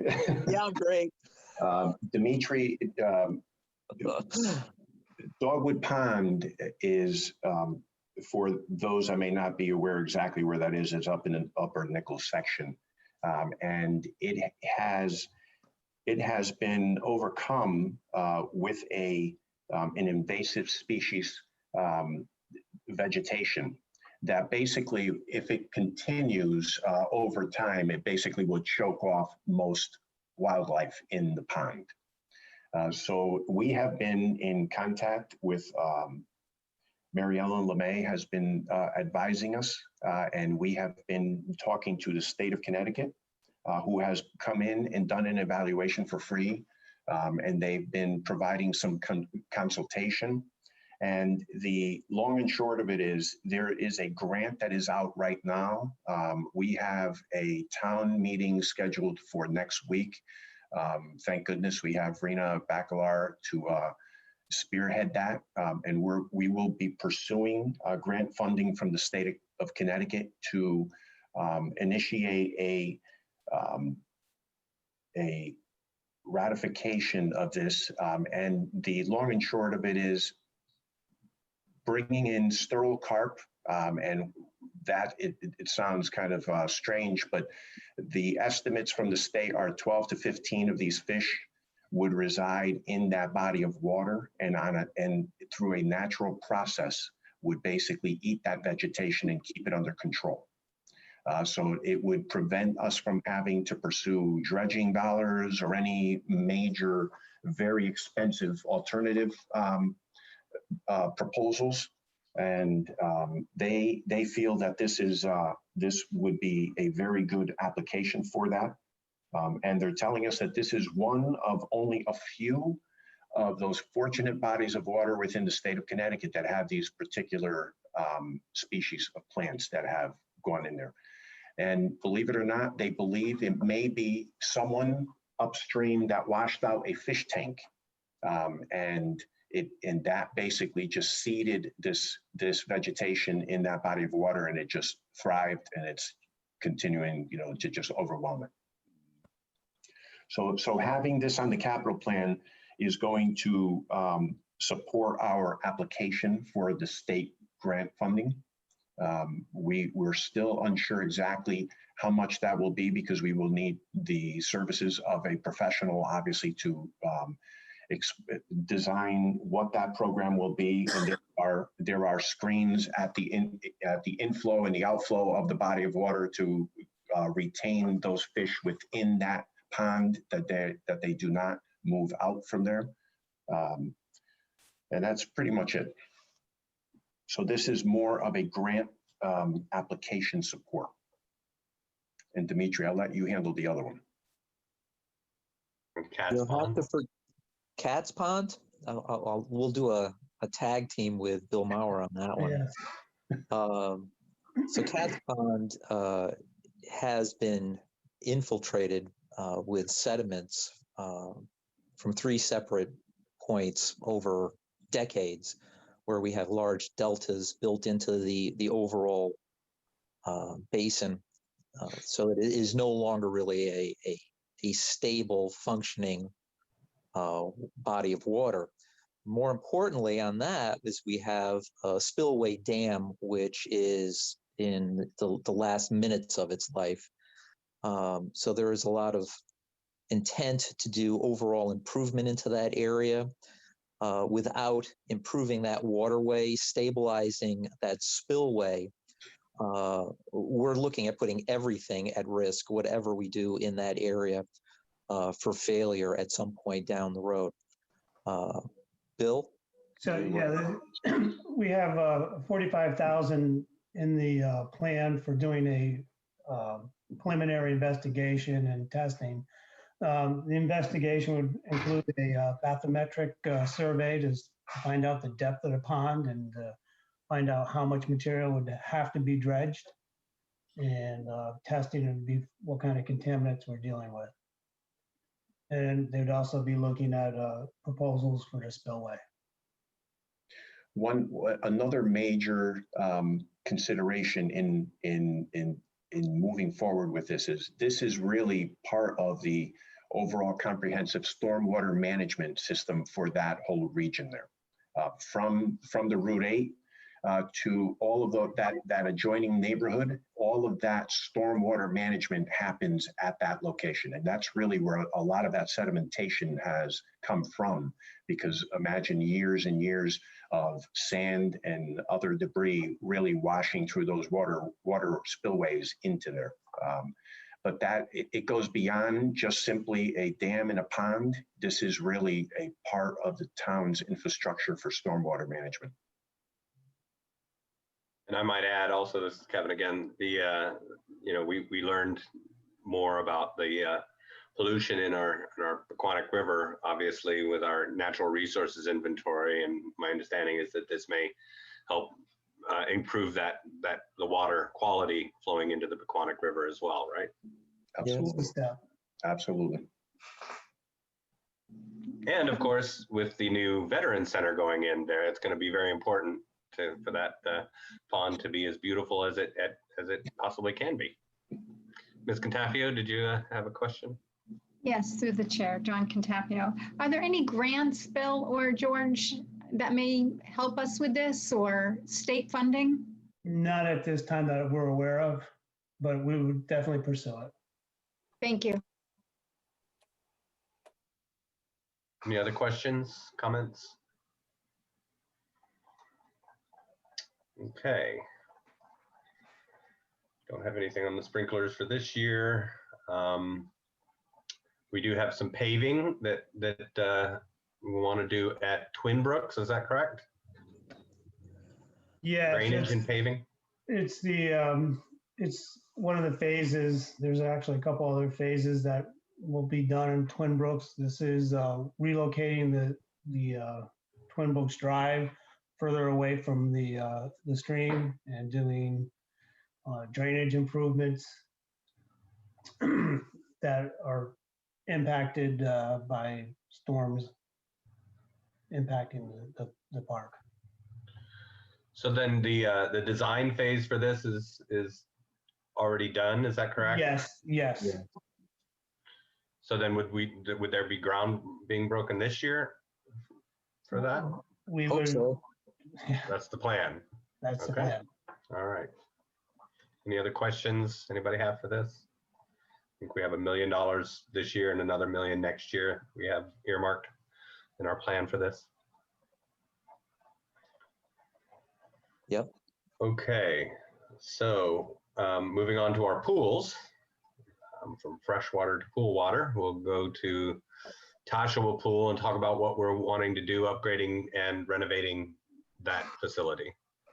So Tashawa Pool has already gone through the design phase, and we have some proposals for the necessary improvements to the concession stand, the restroom facilities, the chemical storage area, as well as the mechanical room, all of which are not either OSHA compliant or ADA compliant, or just generally as functional as you'd want them to be in a space that is used as much as that facility. But that's actually secondary to the repairs to the pool itself. If any of you remember, a few years ago, we started experiencing significant failures at Tashawa below grade, where we've ruptured a whole number of lines. There are great portions of the back section of the pool which do not function at all any longer. The kiddie pool is no longer functional whatsoever. Those lines have been completely severed. And we did some emergency repairs just to make sure that the gutter systems would continue to work and allow for bather load once again. But we don't know how long that's going to last. So realistically, we're looking at redoing all of the lines going to the pool. At that point, it just doesn't make sense not to make a more efficient run to a OSHA compliant mechanical room. It'll actually be less work to do that than trying to run it the way that it currently is. All of the pumps are actually below the water level. I don't know why they ever made them that way. They don't prime. So at any given time, if your secondary pumps fail, they'll be consumed by the actual pool water, which has happened many times, costing quite a bit of money to replace those motors and downtime as well. So we're pretty much looking at a full reno of Tashua Pool at this point. The liner will be replaced, the decking will be replaced, mechanicals will be mostly all replaced, and we'll have a better layout, which should last us hopefully many, many, many years, as it certainly has already. So I assume then, Dimitri, this would take that pool out of service for a Well, time? that's the $64 question. So depending on the timing of everything and when funding and contractors could be vetted, a lot of the actual construction of the building could take place while the pool was in operation, and we would limp it through. Then we would bring the mechanicals into the new structure after post-Labor Day, because it's really only a seasonal pool, where we would actually break into the decks, do the reconnections, and that should carry us. That gives us almost a year to complete it. So the building could sort of be, the building work would happen first while the pool is in operation, and then we would do the mechanicals and the deck work. Well, I just heard a collective sigh of relief from a lot of parents. Me too. Anyone have any other questions about this project? Okay. And sticking with our recreational facilities, we've got some replacements of tennis and also pickleball at Unity, and 10 tennis court replacements at Tashua. I know at least one of our town council colleagues was talking about restoring the pickleball or bringing pickleball to Unity. So one person will be happy, I think, if we do that. So a lot of people will be happy. Pickleball is incredibly popular. As well, unfortunately, as our courts are quite old. The last time that we did a major upgrade was almost 20 years ago when we put the composite tops on them. When we did that, that was an attempt to keep our costs down and replace the asphalt, which was crumbling below it. So we have courts that are well over 40 plus years old, with a decaying top on top. The intent now is to go on an annual basis, pick the worst, and move forward. Pickleball was adopted in Unity as an experiment, and it just seems that wherever we've attempted to put pickleball courts, most people would prefer to continue playing at Unity, and it works out with the other utilization of the park perfectly. So the intent is to redo all of the courts at Unity, and essentially set them up in a manner where we can have different configurations. We'll get maximum utilization of pickleball courts in virtually the same space as you get one or two regular tennis courts. But if times change, if we design them properly, we just essentially have to change the position of the stanchions that hold the nets. We'll put them in one location for pickleball, and if that's the craze for the next few decades, fantastic. And if times change, or if we for some reason need to have a tennis class or activity and pickleball is waning, all we do is switch the nets and we're back to tennis or any other court activity. So that's the plan, certainly, for Unity. You have to forgive me because I think I'm looking at a wrong or a previous breakdown. Do we still have Tashua? We have courts 1 through 4 at Tashua on 2021. Yeah, those are now, one is completely out of service because the shelving between one portion of the court and the other have lifted, so they're actually tripping hazards, and it's only getting worse and moving from I think it's court 3 that's out of commission right now, and it's moving towards courts 3 and 2 and 4, excuse me. So those courts are well past their life and will be a major benefit to the facility of the whole town, just having those things repaired. Otherwise, we're pretty much just going to be taking them out of service. So Councilman Shively, if I could, it's Vicky Tesoro. Just Yes, want to please. remind everyone that I know the pickleball courts and I believe the tennis courts were in the plan for last year. We removed them because we were trying to be as conservative as possible last year with the pandemic. So, but they are obviously are back on the plan this year, and it would be my recommendation to go forward with both of those. Well, as someone who, and you've described, Dimitri, the reason why my wife and I play at Nothnagel and not Unity most of the time.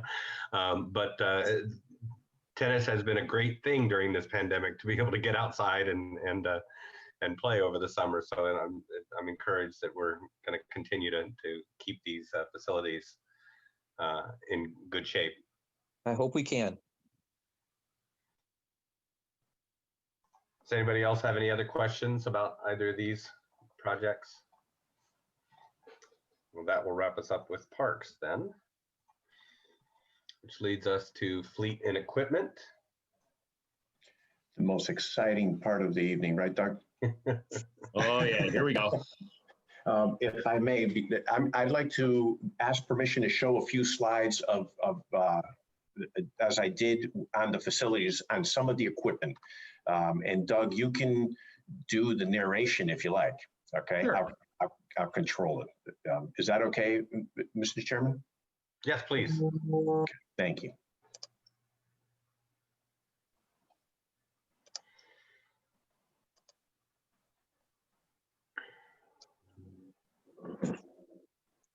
Please, everyone, don't pick on my fleet. These are some of the oldest pieces we have. Okay. That's a cream puff, Doug. Hey, I'll get to you later. This is one of the 1992 plow trucks that I took out of service this year. It was a spare. It just simply wasn't safe for the road anymore. You can actually see the rot in the headboard where the sand was coming out over the front of the body instead of out the rear. If you want to slide another one, George. Yep. 63 is its sister. This was the other spare, again in 1992. These trucks in the past have had frames put on them, new frames. The cabs have been rebuilt. With that being done, I actually did the jobs before I was supervisor, and I estimated it would give us another 5 years on these trucks. That was 12 years ago. So we begged, borrowed all we could get out of these poor old girls. I couldn't see putting them on the road this year. It was just simply not safe. Through the chair, Doug, can I ask you one question, Dawn Contapio? What is an international harvester? What do you use that for? These are plow trucks. Thank you. So we have 24, a little background, we have 24 plow routes, and right now we have 25 trucks. So I have one spare. The spare is a 20-year-old truck that actually broke down the first storm of the season, and it's going down to the spring shop tomorrow morning to get a spring replaced on it. So Does that mean I can have my truck back? No. Historically, we will go through 2 or 3 trucks in a storm broken. Usually we can get them back together again, depending on parts availability. Overnight, I'm stuck with what I have in stock. My guys are really good at doing coronary bypasses with hydraulics, but there's sometimes just can't get it going. So this past storm, we lost a frontline truck, replaced it with the single spare we had. The spare broke down. We ended up doing actually my neighborhood with 2 mason dumps, which are just overgrown pickup trucks. It was not a good night. Again, I'm sorry, through the chair, Doug, this is Dawn Contapio. So on that plan, it's for 420,000. Is that for 2 trucks? For how much? $420,000? Correct, that's 2. Okay, thank you. If you look at the amount of trucks we have with wanting to get 20 years out of them, you kind of have to do 1 a year, and we skipped a bunch of years ago. If you keep 1 up on it every year, what you end up naturally doing is taking the oldest 1, the oldest 3 become spares, and everything just naturally drops off. and you just keep it as the newest old. We've kind of gotten away from that a little bit. And it's something we really have to be regimented about, especially now with everything was computerized, and the emission controls going forward are just horrendous. They're just not built like they used to be, and they're very, very difficult. They're multiplexed electrical now. I've had to send one of my guys to school, to Freightliner school, to make sure we stay up on this. So they're pretty entailed. This one was my baby. This one I completely rebuilt from the ground up, and it's a 1988, and we never thought it would ever blow up, and it actually first storm, first hour out there, and it blew the engine, and it's just antiquated. You just can't buy parts for it. It's just impossible to find parts from just age. If you look at, these are two pictures I gave George. One is 47 is our spare truck. Of course, it's up on the rack getting repaired. The one next to it, that's a mason dump. So you can see the size difference between the weight and also the size of the plow. You're going from an 11-foot plow to a 9-foot plow. The problem with plowing with a mason dump on the roads is now you're punishing the poor little mason dump, and you're shortening its life. So it's kind of a twofold problem, that you not only have no full-size trucks, but you're ruining the smaller trucks. And that is the report, Mr. Chairman. Great. Okay. And I see that the first three you said that are all at 28, 29 years old. Yeah. What did you say that would be the full expected lifespan, did you say? Well, a new truck? Well, if you think about it, you'd want to get 20 years because you're bonding for them. So we want to keep them rotating 20 years. But historically, we've gone way past that. I see that. yeah. But that doesn't come with just working them the way they are. Those were rebuilt. Those things went down to the bare frames and rebuilt them up. It wasn't worth the money to do it. It was something we tried to prolong them. In the long run, it just wasn't worth it. So we decided a long time ago we wouldn't. Now, what we have done is in the past, now we have 5 of them. We have hook lift trucks, which are multi-purpose trucks. We're trying to shrink the fleet a little bit. Instead of having a plow truck and a leaf truck and a summer dump truck, you'd have a hook lift. You can put different bodies on them. So they're 365-day-a-year trucks. So you don't have to have specific trucks. So we have 5 of them now. There's 2 on order, which would be 7. You still need a core group of plow trucks. You'll never need 25 hook lift trucks for summer use. You just don't have that need. But we are dwindling down the single-use trucks of just the leaf trucks that sits until leaf season. And when leaf season is done, it sits out in the backyard and waits for leaf season again. So we're trying to do more with less. I'd like to just recognize the efforts of Doug and his men. It is absolutely miraculous what they do in the face of a storm. We had those 12, 13 inches of snow, and these guys are pulling trucks in and getting them back out on the road.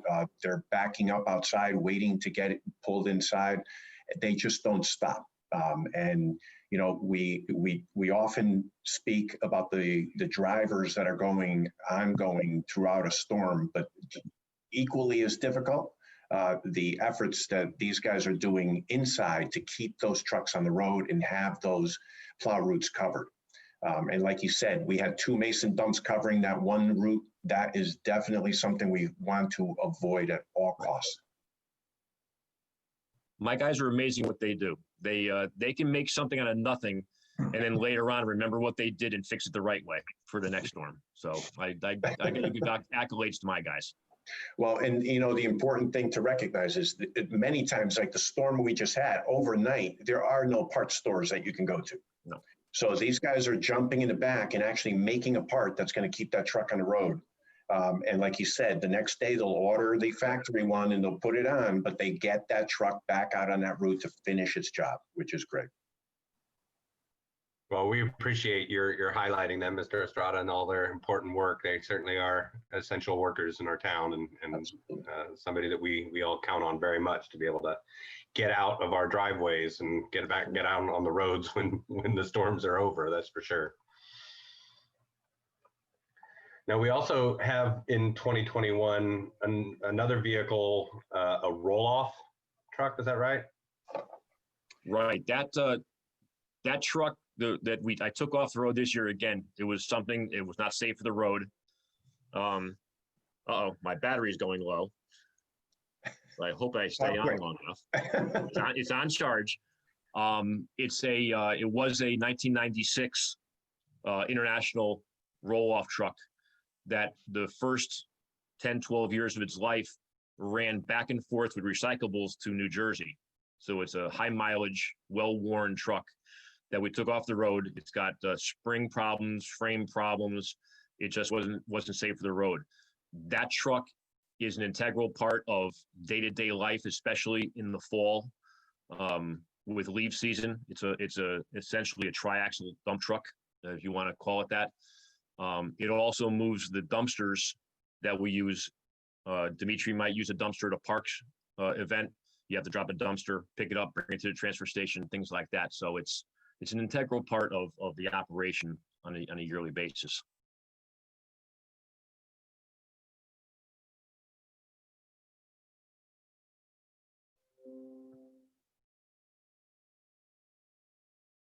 You're on mute, Kevin. Sorry about that. Thank you for reminding me. If nobody else has any other questions about that truck, one more thing here is a 5900 Toro mower rather. That's Dimitri's big mower. Yeah, but you skipped over the catch basin cleaner. Oh, did I? Yeah, right before the roll-off. Oh, I missed it before the roll-off. Okay, got it. Thank you. So a VACOL truck, we have an old VACOL truck that, again, I rebuilt years ago, that is just dying a slow death. And to buy a new one is got to be in the range of $400,000. We can get it's a little mini crane with a little bucket on the end of it to go down and clean out catch basins. Bridgeport has 3 or 4 of them, and I can get it on a hook frame. So you don't buy a truck, you buy the accessory for, I think it's on $110,000. Very versatile, multi-use thing. You can clean out catch basins. You can clean out easements. If Dimitri needs something in a park to go over an edge, it's a cable. It's like a cable crane with a bucket on the end of it, and it can be hooked up to any one of our hook trucks. So it's again doing more with less and using an option of not buying another power plant and saving money that way. Is that the one that says the catch basin cleaners? When I looked at the pictures. Yes, Stetco. Yes. Yeah. Yep. Yeah. So anybody that there are pictures. If you look for that Stetco image, you can see if anybody's interested in taking a look at that. You'll see that in the attached materials as well. Okay. Any questions regarding that? Okay. Now on to back to the mower, right? Yeah. Dimitri's big mower. Dimitri's big mower sounds like a children's story. It is sometimes. If you've ever been into the parks, you've had to have seen this mower. It is it's cutting swaths at 16 feet at a clip. It really allows us to be able to be as efficient as we possibly can with the acreage that we have to cut on a well, in many cases twice a week, and just keeping the system in check. This mower is quite literally falling apart at this point. We're dealing with major hydraulic failures. Doug could probably tell you how long it was down and how many thousands and thousands of dollars we put into it just to 16. have it. You were quick with that. Yes, 16,000 just for this summer alone, and probably 2 months out of service on top of it. That has a significant impact on our ability to perform what's expected in the park system. You got to be able to do as much with with the least amount of men as humanly possible, and that's what this machine does. So, Did I understand that there's some areas that you've not been able to maintain up to standard without properly working? Question. Oh, without question. Without question. Nobody knows when a machine is down. All they know is that it's not to their expectations, and the calls and the inquiries and the complaints and sometimes all three at the same time come rolling in. But there were definitely times that we weren't able to cut areas for well over a month. Again, that was principally because it's just too much area to cover any other way. And then you added the COVID on top of it, and then that was the end. So, indeed. Anyone have any questions about Dimitri's big mower? Okay. All right, so that's our fleet and equipment. I didn't miss anything else, did I there, I think? No, yeah, I think you covered it. Then we also have some other additional areas here, such as the,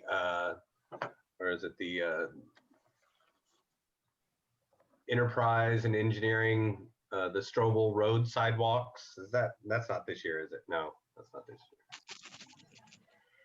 We have this culvert. Is there anything in that's this year? I don't think there was there? Oh yeah, there is. There is something in the Hedgehog and the Harvest Hill culverts. Well, before that, you missed economic development and Long Hill Green connection. Okay, well, let's say I didn't have that in the master list, so I mean, it was just going to go through them by document, but I can certainly, we can switch to that. Economic development, that's the Churchill Road, Quality Road. Is that? Long Hill Green connection, patio parking, that's right. Yeah. Long Hill connectivity. No, Long Hill connectivity. Long Hill connectivity, right. Yep. 415,000. Yes. Yeah. I don't know if Rena would probably speak to that. So this is Rena Bacalar, Director of Economic and Community Development. The $415,000 represents a grant that's been awarded to the town for the installation of the sidewalks that will go from Gisela to the intersection of Main and Whitney. And then on the other side of Main Street, in front of the former Marissa's site, property, restaurant site, there will be sidewalk there connecting to the Mex on Main area where that was, and then some additional sidewalk installation that's missing to make the full connection around to Broadway. So that is a grant. It is awarded. It shows on the capital plan because it has to. The design money was funded in previous years. So you no longer see that on the capital plan, but the town paid for the design, and all of the construction for what I just mentioned will come out of that $415,000, and we will go to bid hopefully during the 2021 season.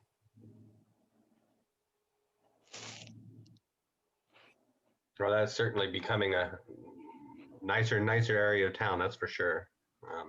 All the development that's been going in, and I applaud all of your work and everyone else's work that's continued to improve the Long Hill area. Any other questions or comments about this? Okay. Is that let's see. Do we have anything else in economic development for this year? I think that was the main one, right? Yeah, that's it. Okay, what was the next thing you were saying, Bill, that I skipped over? That should be engineering. Engineering, okay. Thank you. Appreciate that. And that's the Strobel Road project, right? No, that's all. That's in the future. 22. That's 22, yep. Through the chair, I believe we start with Hedgehog, Harvest Hill. That's it. Yep, thank you. Hedgehog, Harvest Hill culvert. I don't know if you're familiar with Harvest Hill, but it's basically this culvert, when it overtops, it cuts off all the residents on Harvest Hill where there's no emergency access to it. We have a plan to upsize the culvert so that it no longer overtops on a 50-year storm. And it should, it's vital to those residents when there's a major flood, they have no emergency access. Well, that would be a problem. Yeah. Anyone have a question? Any questions about that? Okay. Now we also have something going on at Reservoir Avenue. Reservoir Avenue quite often floods down by the Mirror Parkway, the underpass there. And we're currently looking to repave that, and I believe it's 23 or 24. So this design would be done in place so that we would be able to pave it without digging it up.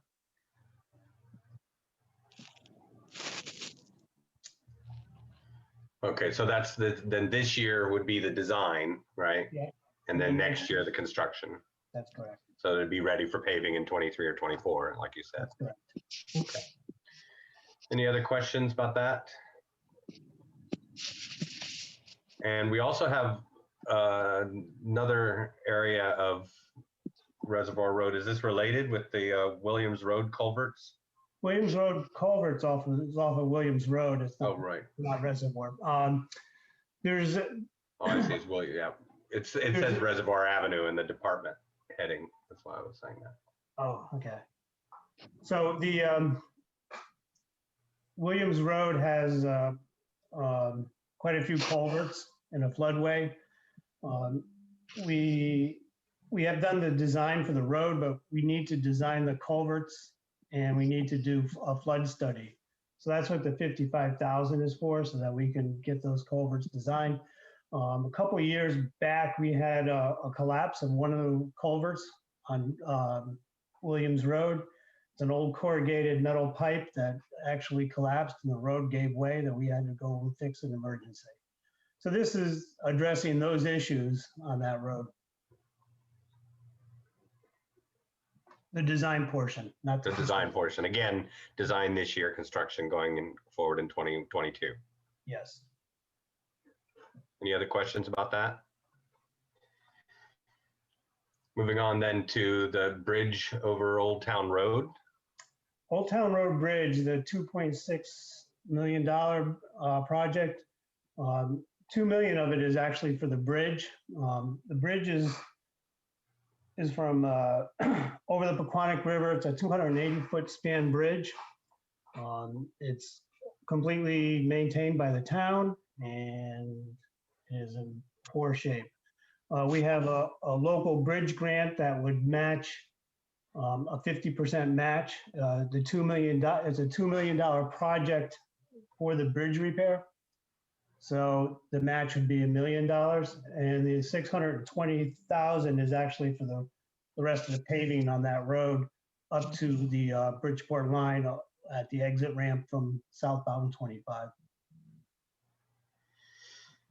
And as I understand it, the other section over the highway, that's Bridgeport part, right? You said. Well, it doesn't get to Bridgeport until you get to the southbound exit ramp from 25. So both of those bridges, even though it goes over 25, the bridge itself is a state bridge, but the pavement is maintained by the town. But is this just the section over the river, or is that the whole part over the highway as well? The section over the river is the portion that the bridge is actually being repaired. Okay. The paving portion goes from White Plains Road all the way to the exit ramp. So then with the Fairchild Wheeler property, then Bridgeport jumps over the road and we have the road in between? Is that how it works? It doesn't, the Fairchild Wheeler property is still further west. Yeah, but it's north of the bridge, right? Of the highway bridge. Yes, Yeah. yes, it's just the way it configures there. Yeah, that's right. Okay. All right. Got it. Yeah. And what's great is this is one of those unfunded gifts from the state of Connecticut. Obviously, this was a state bridge that was, through their generosity, provided to the town of Trumbull to maintain. So that we can rebuild it. Yes. Well, thanks, Hartford. Okay. Anybody else have any questions about this? All right. And let's see. So then we're moving down to the townwide bridge and culvert inspections, right? Yeah, this is a program, ongoing program to inspect the bridges and culverts to make sure that we're doing the maintenance before we need to replace. Any questions? And I believe that wraps up engineering, right? Okay, so done fleet. So that does that bring up enterprise? Yes. Yes. Yes. Then we have the pump station at Whitney Avenue for the WPCA, right? That's correct. The pump station at Whitney Avenue is 40 plus years old. It is in dire needs of upgrading. This would be the second station that we'd be upgrading. Major station. Beardsley, we're just completing now. The next major station is Whitney. We do have some minor stations that we're working on, but the three major stations are Beardsley, Whitney, and Merritt Boulevard. And those three stations, are past their service life and need to be redesigned and upgraded to more efficient pumps and systems.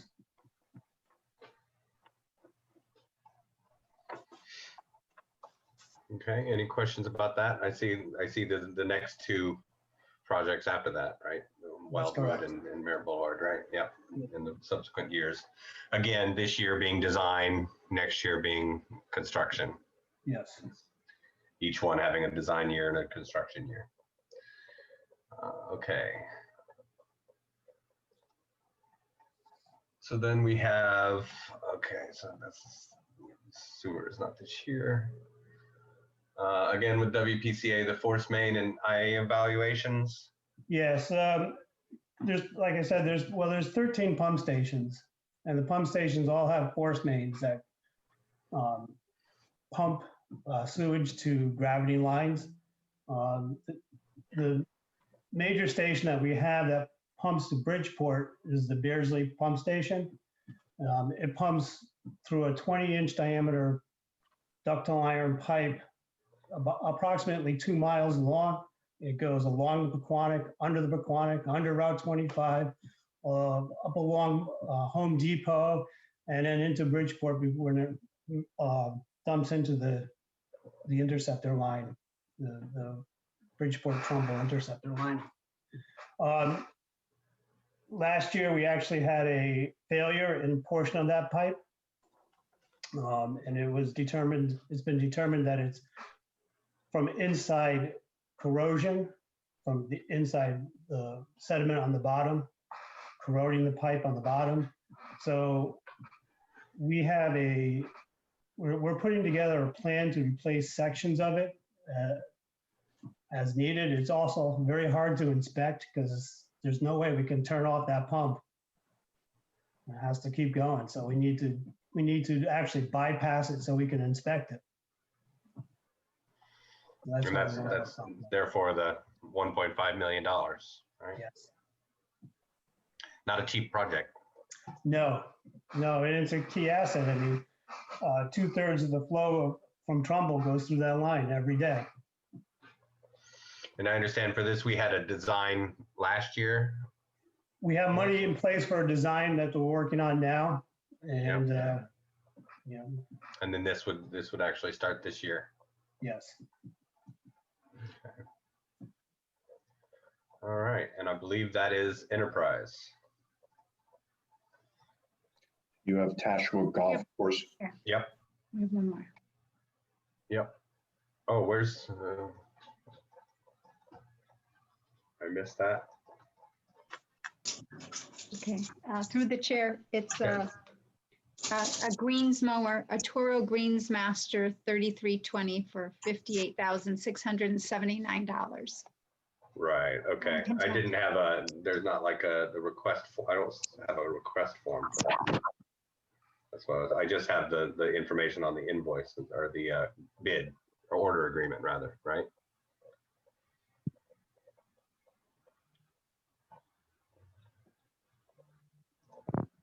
Because I don't see is there a request form for this? No, Okay, Dawn Contapio. okay, thank you. So who's to speak about this? This is the golf, right? Is there anybody here that can?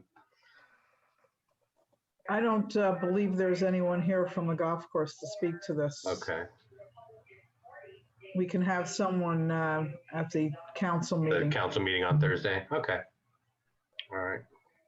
Well, then anybody that has any questions, they can address those on Thursday night with the full town council meeting.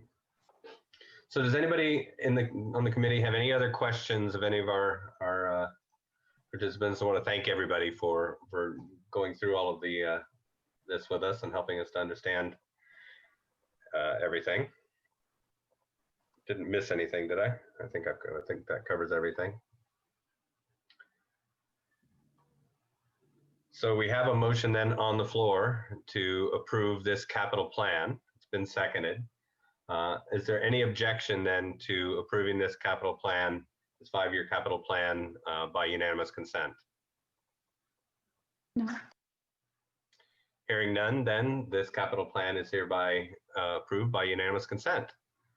And I believe that covers our business for this evening. May I have a motion to adjourn? So moved, Dawn Contapio. Do we have a second? Second, Mike Miller. Before we go, Sorry, go ahead. sorry, before you adjourn, I just wanted to thank our department heads that were here this evening who presented this plan and did I think a great job in providing a lot of backup information certainly in an organized fashion. So I do appreciate all of their work on this.